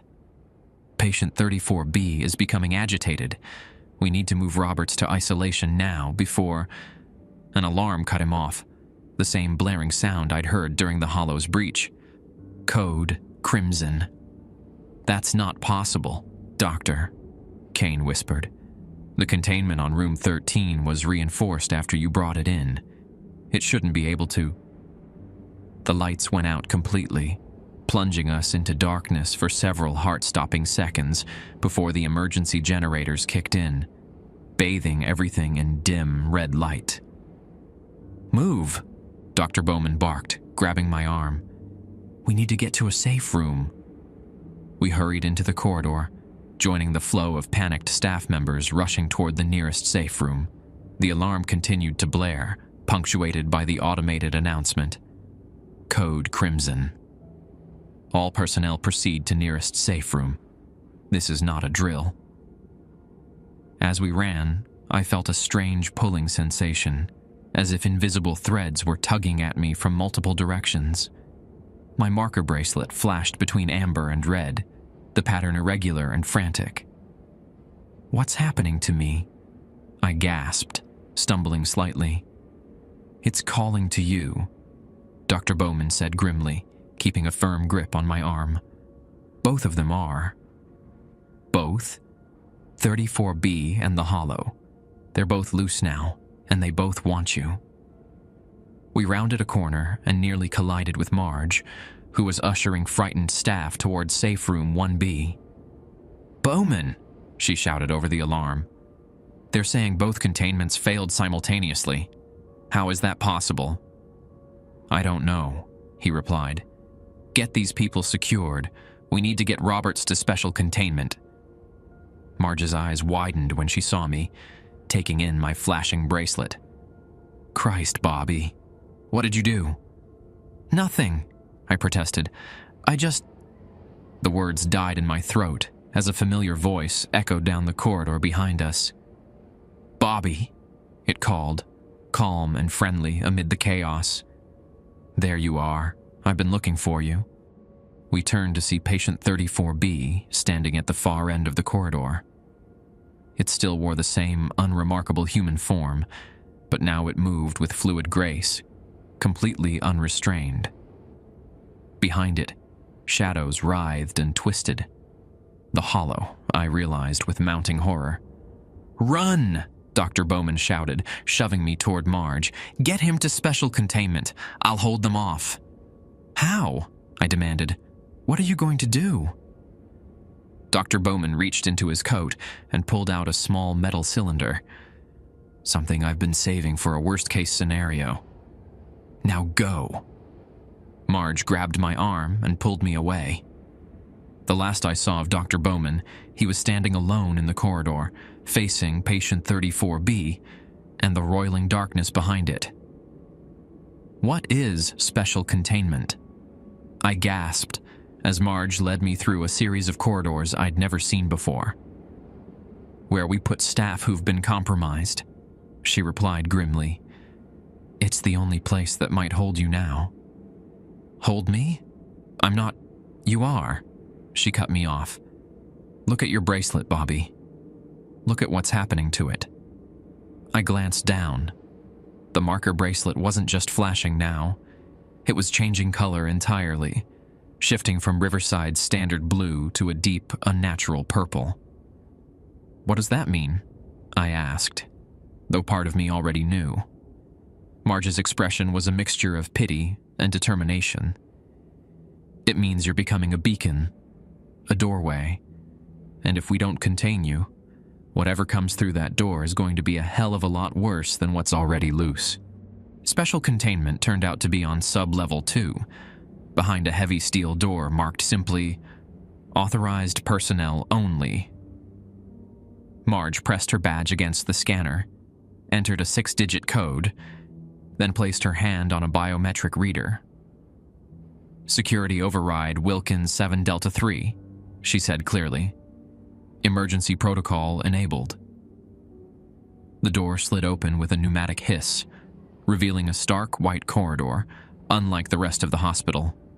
No medical equipment lined these walls, just a series of numbered doors with small observation windows and complex electronic locks. What is this place? I asked as she pulled me inside. Where we keep our own, Marge replied grimly. Staff who've been compromised beyond treatment. The alarm was muffled here, but still audible, a distant wail punctuated by the automated announcements. Red emergency lights cast everything in a bloody glow. How many? I began, then rephrased. Are there others here right now? Marge led me past the first few doors without answering. I glanced through the observation windows as we passed. Most rooms were empty, containing only a bed, a sink, and a toilet. But the third room... I nearly stopped in my tracks. A man sat cross-legged on the floor, rocking slightly. His back was to the door, but something about his posture seemed familiar. Is that Dr. Harrison? I asked, remembering the name patient 34B had mentioned. Marge tugged me along. Don't look. Don't engage. Some of them can influence you even through the containment fields. But that's Dr. Harrison, isn't it? The one patient 34B talked about? Former chief of medicine, Marge confirmed reluctantly. From before my time. They found him during the first containment breach 30 years ago. What was left of him, anyway? He's been in there for 30 years? The thought made me sick. He's safer in there. For him and everyone else. Her voice was flat, matter of fact, but I caught the undercurrent of old pain. Most staff who get compromised don't last more than a few months before the entity burns them out completely. Harrison is... unique. We passed more rooms. Most were empty, but a few contained occupants, hospital staff in various states. Some seemed normal, sitting on beds reading or watching small television screens. Others were clearly not themselves anymore, prowling their small spaces like caged animals or standing unnaturally still in corners. Here, Marge said, stopping at a room marked S17. She swiped her badge again and entered another code. This one's been prepped for you. The door slid open, revealing a small but clean room similar to the others. Bed, sink, toilet. A shelf held a few books and magazines. A small television was mounted in one corner, behind a protective shield. "How long?" I asked, not moving to enter. "Until we figure out what's happening with you," she replied. "Why the medication isn't working. Why both entities are targeting you specifically. And if you can't figure it out, what then? I stay here forever like Harrison?" Marge's expression softened slightly. "Bobby, I've known you for 3 years. You're a good nurse and a better person. I don't want to see you end up like some of the others. But right now, you're a danger to yourself and everyone else in this hospital." I knew she was right. Whatever was happening to me was beyond my control, beyond my understanding. The memory of the rattling instruments, the flickering lights, my own sudden rage, all signs that something was working through me. I stepped into the room, trying to ignore the way my heart hammered against my ribs, trying to ignore the feeling that I was walking into my own tomb. "The room is specially shielded," Marge explained, not following me in. "It should dampen whatever connection is forming between you and the entities." "Should?" She gave me a tight smile. "We've never had someone simultaneously targeted by both 34B and the Hollow before. You're breaking new ground, Bobby." "Lucky me," I muttered. Marge's hand hovered over the door control. "Dr. Kane will check on you soon. Try to rest if you can." Before I could respond, the lights flickered again, more violently this time. The alarm, which had been steadily wailing, suddenly cut off, leaving an eerie silence. The door control panel beside Marge began to spark. "That's not good," she said, backing away from the malfunctioning panel. "What's happening?" I asked, a fresh wave of panic rising. "System failure. The containment breach must have damaged the main security grid." She looked down the corridor, her face tense. "I need to check on the other containment cells. Make sure they're still secure." "Wait," I called as she turned to leave. "What about me? What if the door locks?" "It won't," she assured me. "System failures default to manual override. You'll be able to open it from inside if necessary, but, Bobby..." Her expression hardened. "Don't leave this room unless your life is in immediate danger. Understand?" I nodded, and she hurried away, her footsteps echoing down the corridor. Alone in the small room, I sat on the edge of the bed, trying to control my racing thoughts. The silence was unnerving after the constant blare of the alarm. I could hear my own heartbeat, my own breathing, and something else. A faint whisper that seemed to come from everywhere and nowhere at once. "Bobby." It sighed, the sound barely perceptible. "Bobby, Bobby, Bobby." I shot to my feet, spinning around. "Who's there?" No answer, just the same whispered repetition of my name, like a mantra or a prayer. The marker bracelet on my wrist pulsed with that strange purple light, growing warmer against my skin. I tried to pry it off, but it was sealed tight, the clasp refusing to budge. "Damn it," I hissed, giving up the effort. My head was beginning to pound, a dull throbbing behind my eyes that grew stronger with each pulse of the bracelet. The whispers intensified, becoming a chorus of overlapping voices, some familiar, some strange. I pressed my hands over my ears, but it didn't help. The voices were coming from inside my head. "Stop," I groaned, sinking back onto the bed. "Please stop." The television in the corner suddenly switched on, flickering with static. Through the snow of interference, a face began to form. Not a broadcast, but something pushing through from somewhere else. The face solidified, and my blood ran cold. Tommy stared at me from the screen, just as he had in my dream, 12 years old forever, water streaming from his hair and clothes. "You left me there," he said, his voice distorted by the static. "You watched me drown." "You're not real," I said through gritted teeth. "You're not Tommy." "Part of me is," the thing on the screen replied, using the same words from my dream. "The part that remembers you, big brother." The image flickered, changing briefly to patient 34B's bland human face before returning to Tommy's. The transition was so quick, I almost missed it. "What do you want from me?" I demanded. "To finish what we started," not Tommy said. "At the lake. You need to go back there, Bobby.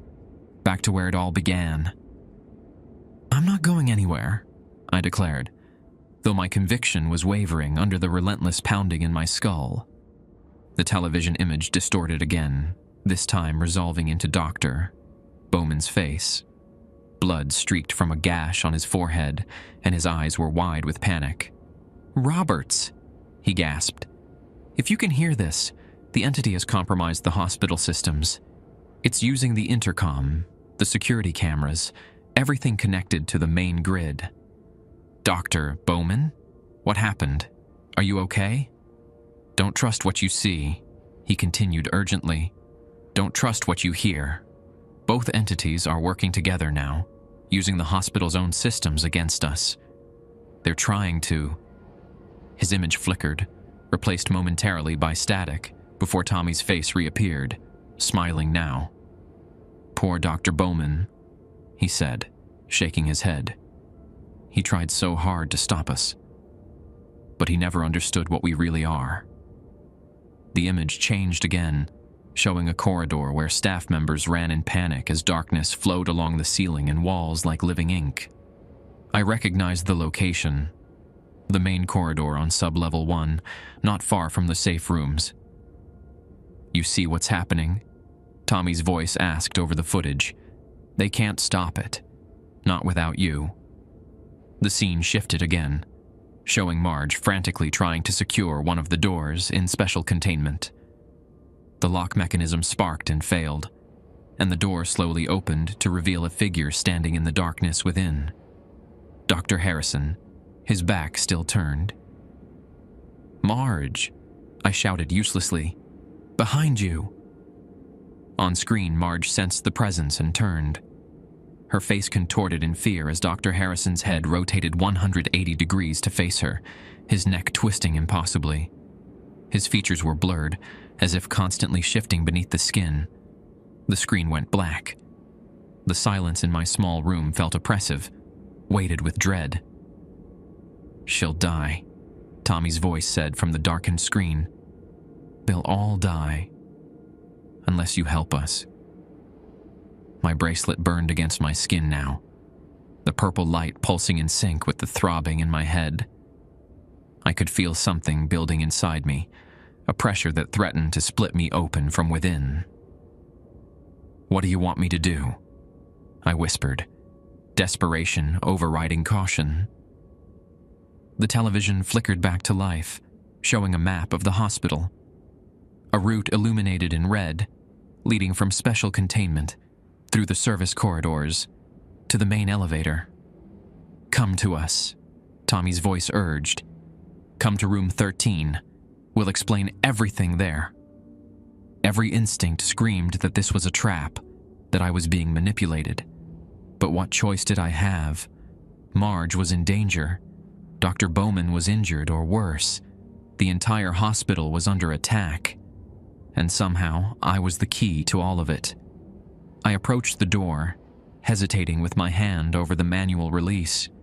Marge had told me not to leave unless my life was in immediate danger. But what about everyone else's lives? With a deep breath, I pulled the emergency release. The door slid open, revealing the empty corridor beyond.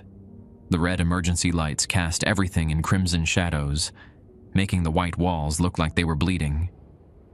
As I stepped out of the room, my bracelet's purple glow intensified, casting an eerie light ahead of me. The whispers in my head grew louder, more insistent. "This way," they urged. "Hurry." I followed the route that had been shown on the television, moving as quietly as possible. The hospital seemed deserted now, everyone either evacuated or hidden in safe rooms. The only sounds were my own footsteps and the distant muffled crashes and bangs of the ongoing chaos. At one junction, I paused, hearing voices ahead. I pressed myself against the wall, peering cautiously around the corner. 2 security guards stood blocking the corridor, weapons drawn. They were arguing, their voices tense. "We need to get to the upper levels," one insisted. "This whole place is coming apart." "Orders are to maintain position," the other replied. "No one gets through, especially not staff showing contamination." I glanced down at my glowing bracelet. There was no way I could get past them unnoticed. I was about to retreat and find another route when a strange calm descended over me. "Let me handle this," a voice whispered in my mind. Not Tommy's voice this time, but one eerily similar to my own. Before I could resist, I felt my body moving forward of its own accord. I stepped into view, facing the guards. "Halt!" one shouted, raising his weapon. "Stay where you are." My lips moved, but the voice that came out wasn't entirely mine. "You don't see anything concerning," it said smoothly. "I'm authorized personnel responding to the emergency." The guards' expressions went blank. Their weapons lowered slowly. "Authorized personnel," one repeated dully, "responding to the emergency." "You'll let me pass," my voice continued. "Then you'll forget you saw me." They stepped aside in unison, their movements mechanical. I walked between them, a chill running down my spine at how easily they'd been influenced. Once past them, I felt control return to me. I wanted to run, to find someone who could help me fight whatever was happening, but the pressure in my head increased painfully every time I tried to deviate from the path to room 13. "Almost there," the whispers encouraged. "Almost home." The elevator at the end of the corridor was operational despite the emergency. As I approached, the doors slid open on their own, inviting me in. "Don't do this," a small, rational part of my mind pleaded. "Don't go to them." But my feet carried me forward anyway, into the elevator. The doors closed behind me, and I felt the car begin to descend, taking me down to room 13, taking me to patient 34B and the hollow, taking me home. The elevator doors opened to a scene of devastation. The normally sterile corridor of sublevel 2 was in ruins. Ceiling panels torn down, medical equipment scattered across the floor, and dark, viscous fluid splattered across the walls. The emergency lights flickered intermittently, plunging sections of the hallway into darkness every few seconds. I stepped out cautiously, my enhanced bracelet casting its purple glow ahead of me. The air felt heavy, charged with an energy that made the hairs on my arms stand on end. "Hello?" I called out, my voice echoing down the empty corridor. "Is anyone here?" No response, just the distant sound of metal groaning and occasional electrical sparks from damaged equipment. According to the map I'd seen on the television, room 13 was at the far end of the west wing. I began making my way in that direction, careful to avoid the debris littering the floor. Each step closer to my destination made the pressure in my head build, as if something were pushing against the inside of my skull, demanding release. As I rounded a corner, I came across the first body, a security guard lying face down in a pool of blood. I knelt beside him, checking for a pulse out of professional habit, though I knew from the unnatural angle of his neck that he was beyond help. More bodies appeared as I continued. Nurses, doctors, orderlies. Some showed signs of violent struggle, while others looked as if they'd simply collapsed where they stood. I recognized faces among the dead, colleagues I'd worked with for years, now still and silent on the cold floor. The guilt was overwhelming. Whatever was happening, I was part of it somehow. The entities had targeted me specifically, used me as some kind of conduit or catalyst. "Not your fault," whispered a voice that sounded like Tommy but wasn't. "They would have died anyway. Everyone dies eventually."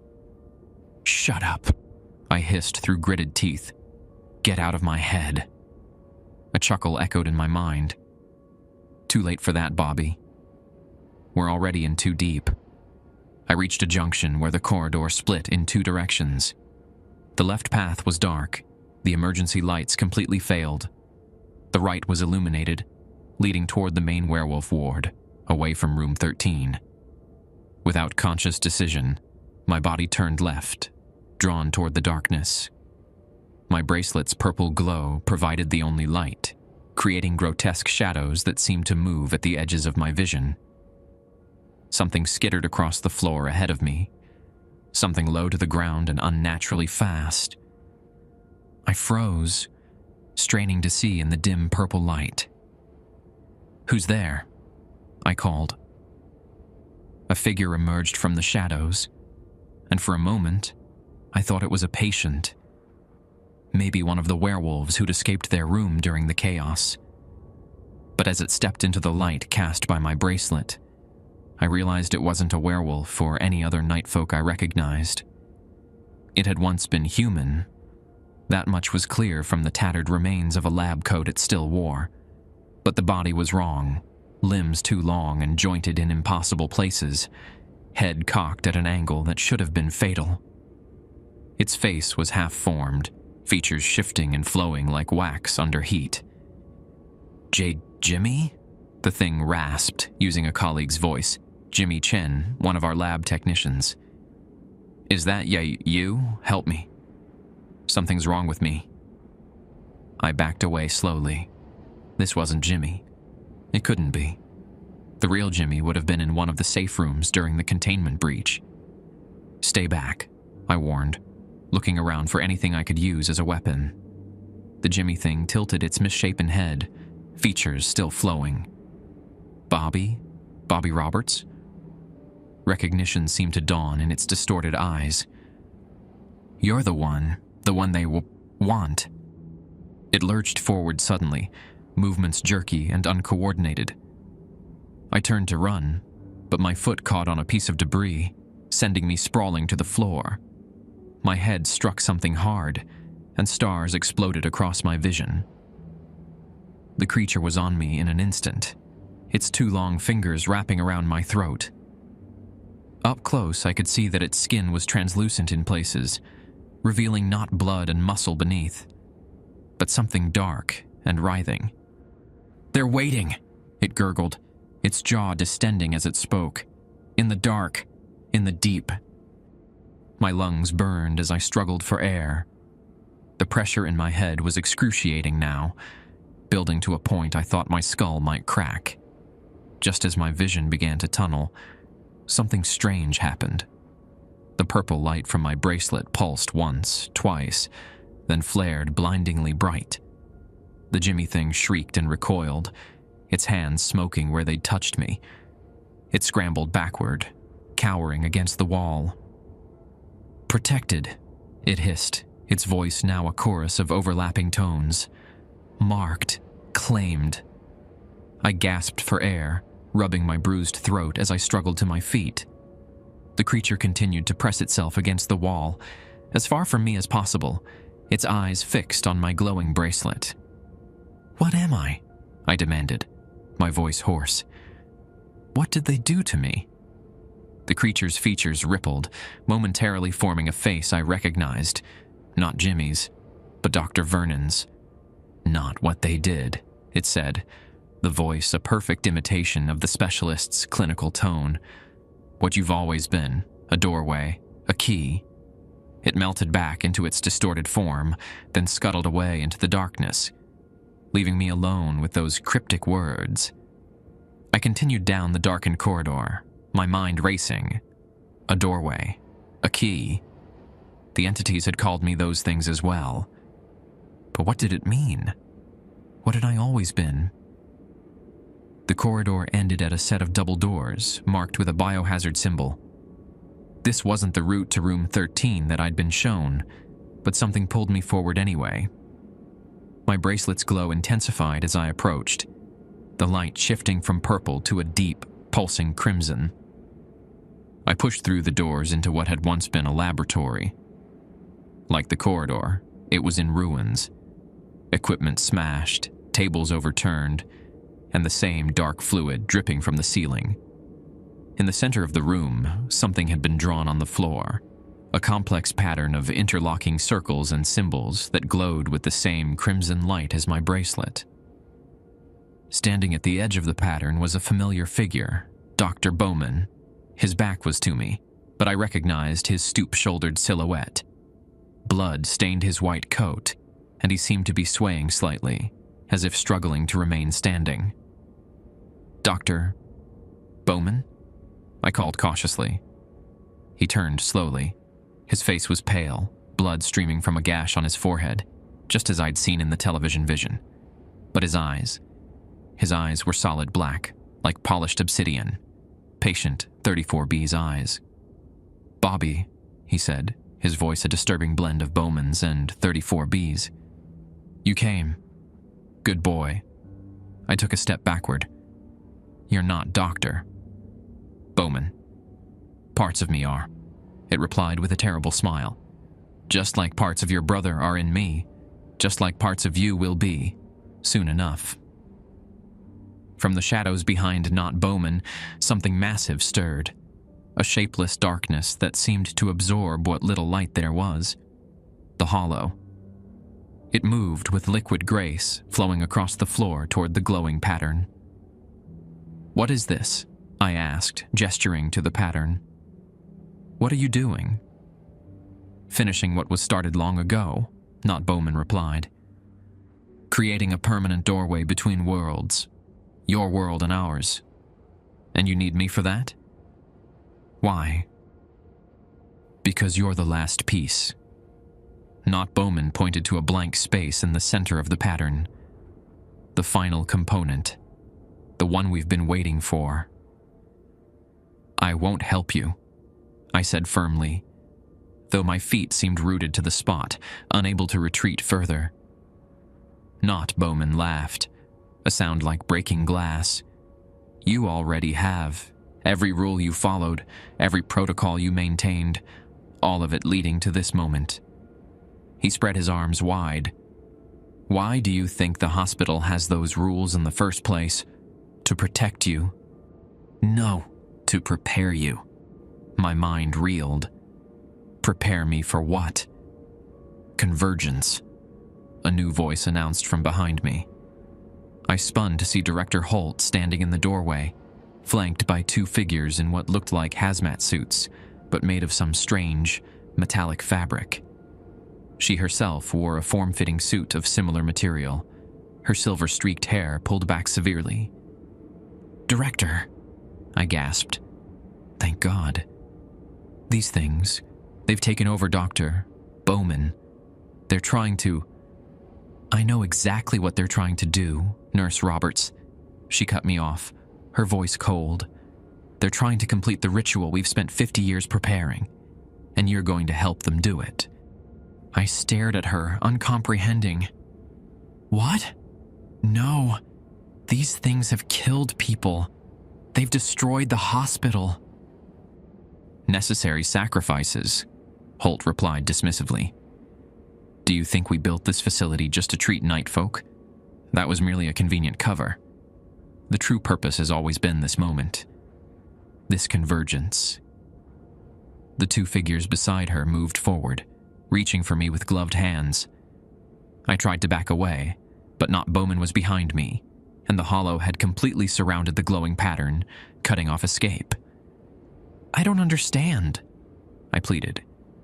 "Why me?" "What convergence?" "You had the right bloodline," Holt explained matter-of-factly. "The right genetic markers. We've been watching you since you were a child, Bobby. Since the day your brother drowned in that lake." The pressure in my head spiked at the mention of Tommy. Flashes of memory surfaced, not just of the drowning, but of afterward. Men and women in suits asking questions. Medical tests that my mother had insisted were routine. Foster homes after she disappeared, each one stranger than the last. "You've been manipulating my entire life," I realized with growing horror. "All of this, my job here, patient 34B, all of it, was planned. Not all of it. Not Bowman said from behind me. Some things even they couldn't control, like how strongly you would respond to our call, how perfectly you would serve as a vessel. The suited figures grabbed my arms, their grips like iron despite my struggles. They began dragging me toward the center of the pattern, toward the hollow that waited like a pool of living darkness. "Don't fight it, Bobby," Holt urged. "Embrace your purpose. You're going to be part of something magnificent. The first true bridge between worlds." As they pulled me forward, my enhanced bracelet's crimson glow intensified until it was painfully bright. The symbols in the pattern responded, pulsing in sync with it. The hollow seemed to rear up, forming a towering wave of darkness that loomed over us all. Not Bowman stepped into the pattern, his form beginning to distort and shift, black eyes fixed on mine.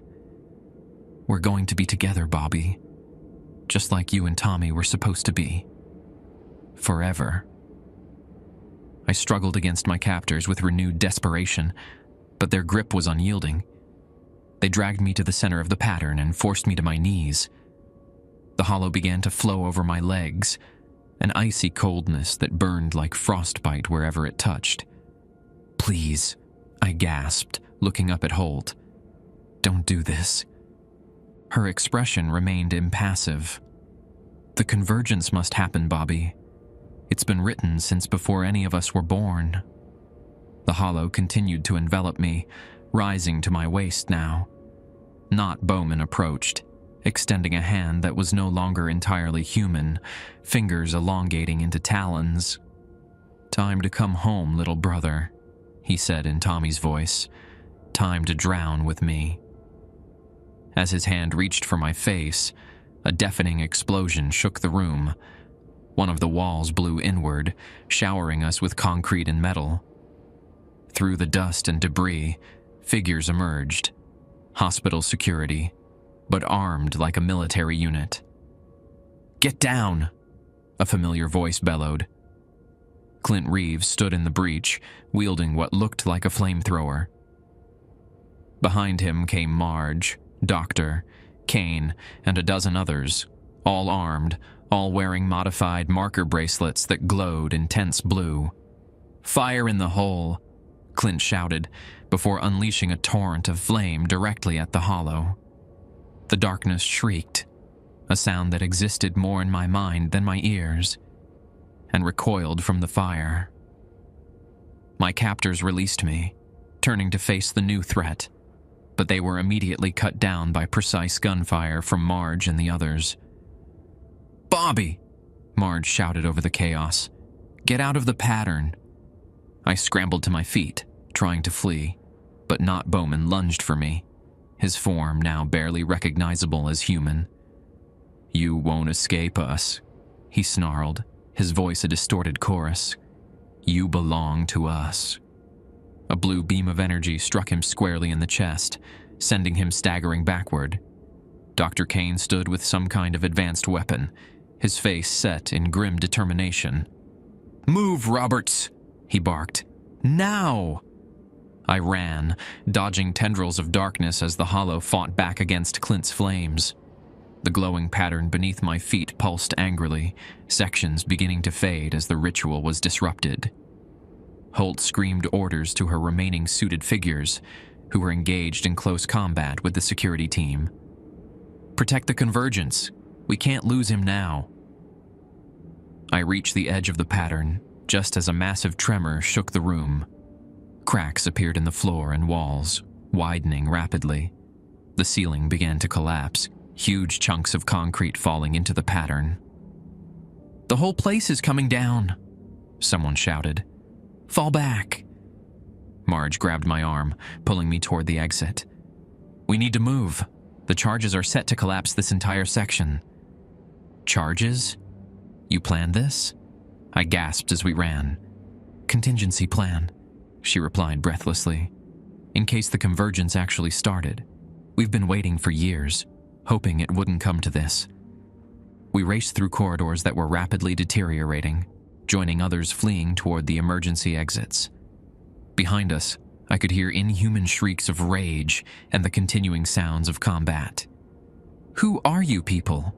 I demanded as we ran. "You're not just hospital staff." "Later," Marge promised, "if we survive." We burst through an emergency exit into a stairwell, climbing toward the surface. My enhanced bracelet was still glowing crimson, though the light seemed to be fading gradually. As we reached the main floor, a final massive explosion rocked the building. The stairwell behind us collapsed entirely, dust and debris billowing upward in a choking cloud. We emerged into the night air, gasping and coughing.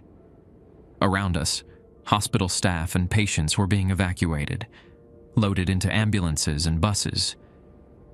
Police and fire vehicles surrounded the building, their lights casting red and blue patterns across the chaos. I turned to look back at Riverside General. The main structure appeared intact, but smoke poured from ventilation shafts, and the ground around the building had cracked and subsided in places. "Did we stop it?" I asked Marge, who stood beside me watching the destruction. "The convergence?" She gave me a tired smile. "For now, but they'll try again. They always do." "Who will? Holt? Patient 34B?" "All of them," she replied grimly. "The ones who want the door opened, and the ones who want to come through." I looked down at my bracelet, its crimson glow now just a faint pulse. "And what happens to me now?" Marge's expression softened. "That depends on you, Bobby. On which side of the door you want to stand."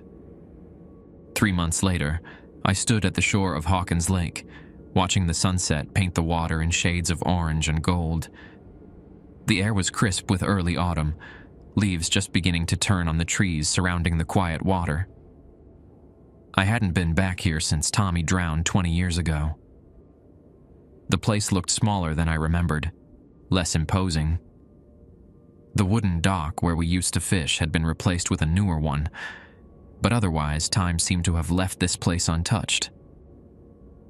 "Thought I might find you here," came a voice from behind me. I turned to see Marge approaching, hands tucked into the pockets of her jacket. She looked different out of uniform, more human somehow, less the stern charge nurse I'd known for years. "How'd you know where to look?" I asked. She tapped her wrist, where a slim blue bracelet glowed faintly. I glanced down at my own, identical to hers now, the crimson long faded. "Perks of the job," she said with a small smile. "Or burden, depending on how you look at it." After the destruction of the sub-levels of Riverside General, I'd been given a choice: walk away with my memories wiped, or join what Marge called the real work. The organization had no name, at least none she would share with me. They operated in the shadows, monitoring and containing entities like Patient 34B and the Hollow, preventing convergences like the one that had nearly happened. I'd chosen to join, partly out of a desire to understand what had happened to me, and partly because I wasn't sure I could ever go back to normal life, knowing what I now knew. "Any word on Holt?" I asked, skipping a stone across the calm surface of the lake. "Still in the wind," Marge replied, "along with about half of the board of directors. We've identified cells in 3 other hospitals across the country. Clint's team is dealing with them."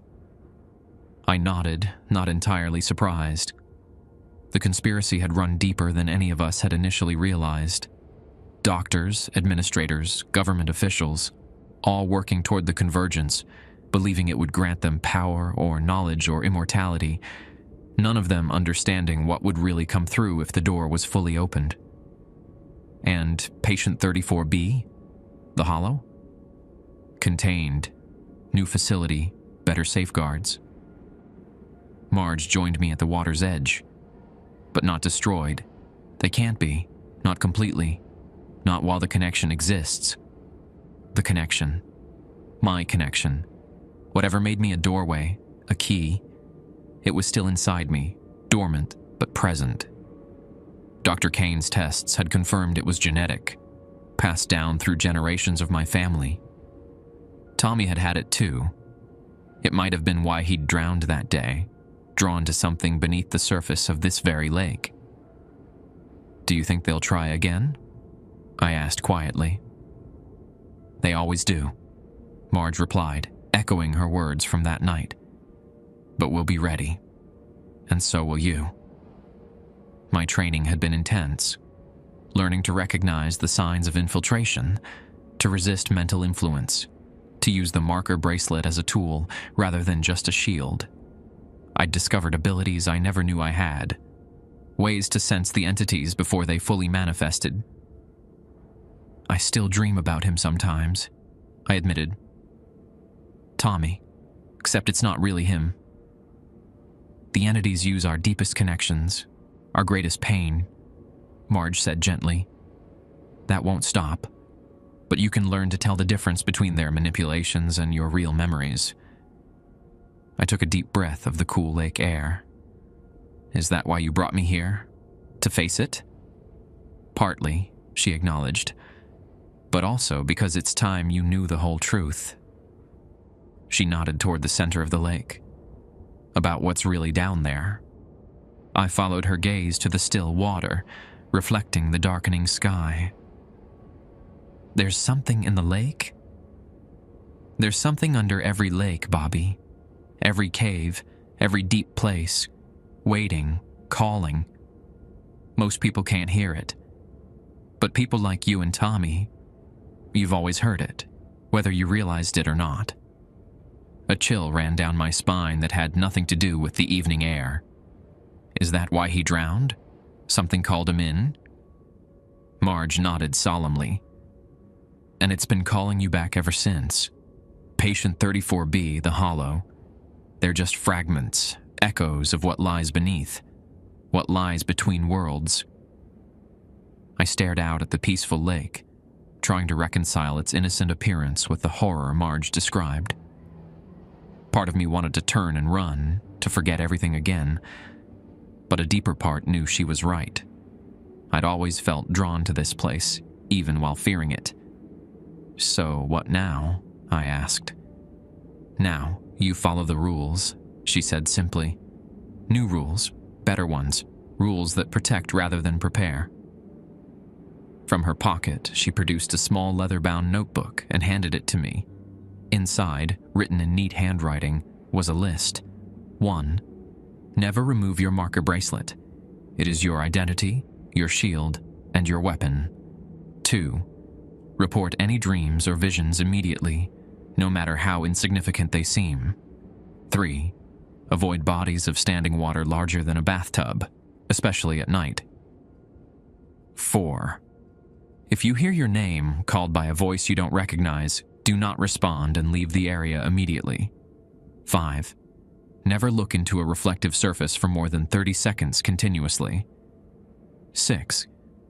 If your bracelet changes color unexpectedly, activate the emergency protocol and proceed to the nearest safe location. 7. Remember, they can wear familiar faces, but they cannot reproduce love. This is how you tell what's real. I closed the notebook, running my fingers over its worn cover. "Will these keep me safe?" Marge smiled, but there was sadness in her eyes. "No, Bobby. Nothing can keep any of us completely safe, but they'll give you a fighting chance." As darkness fell over Hawkins Lake, we turned and walked back toward the parking lot, leaving the water and whatever lay beneath it behind. For now. The rules had changed, but the night shift continued, and I would be ready,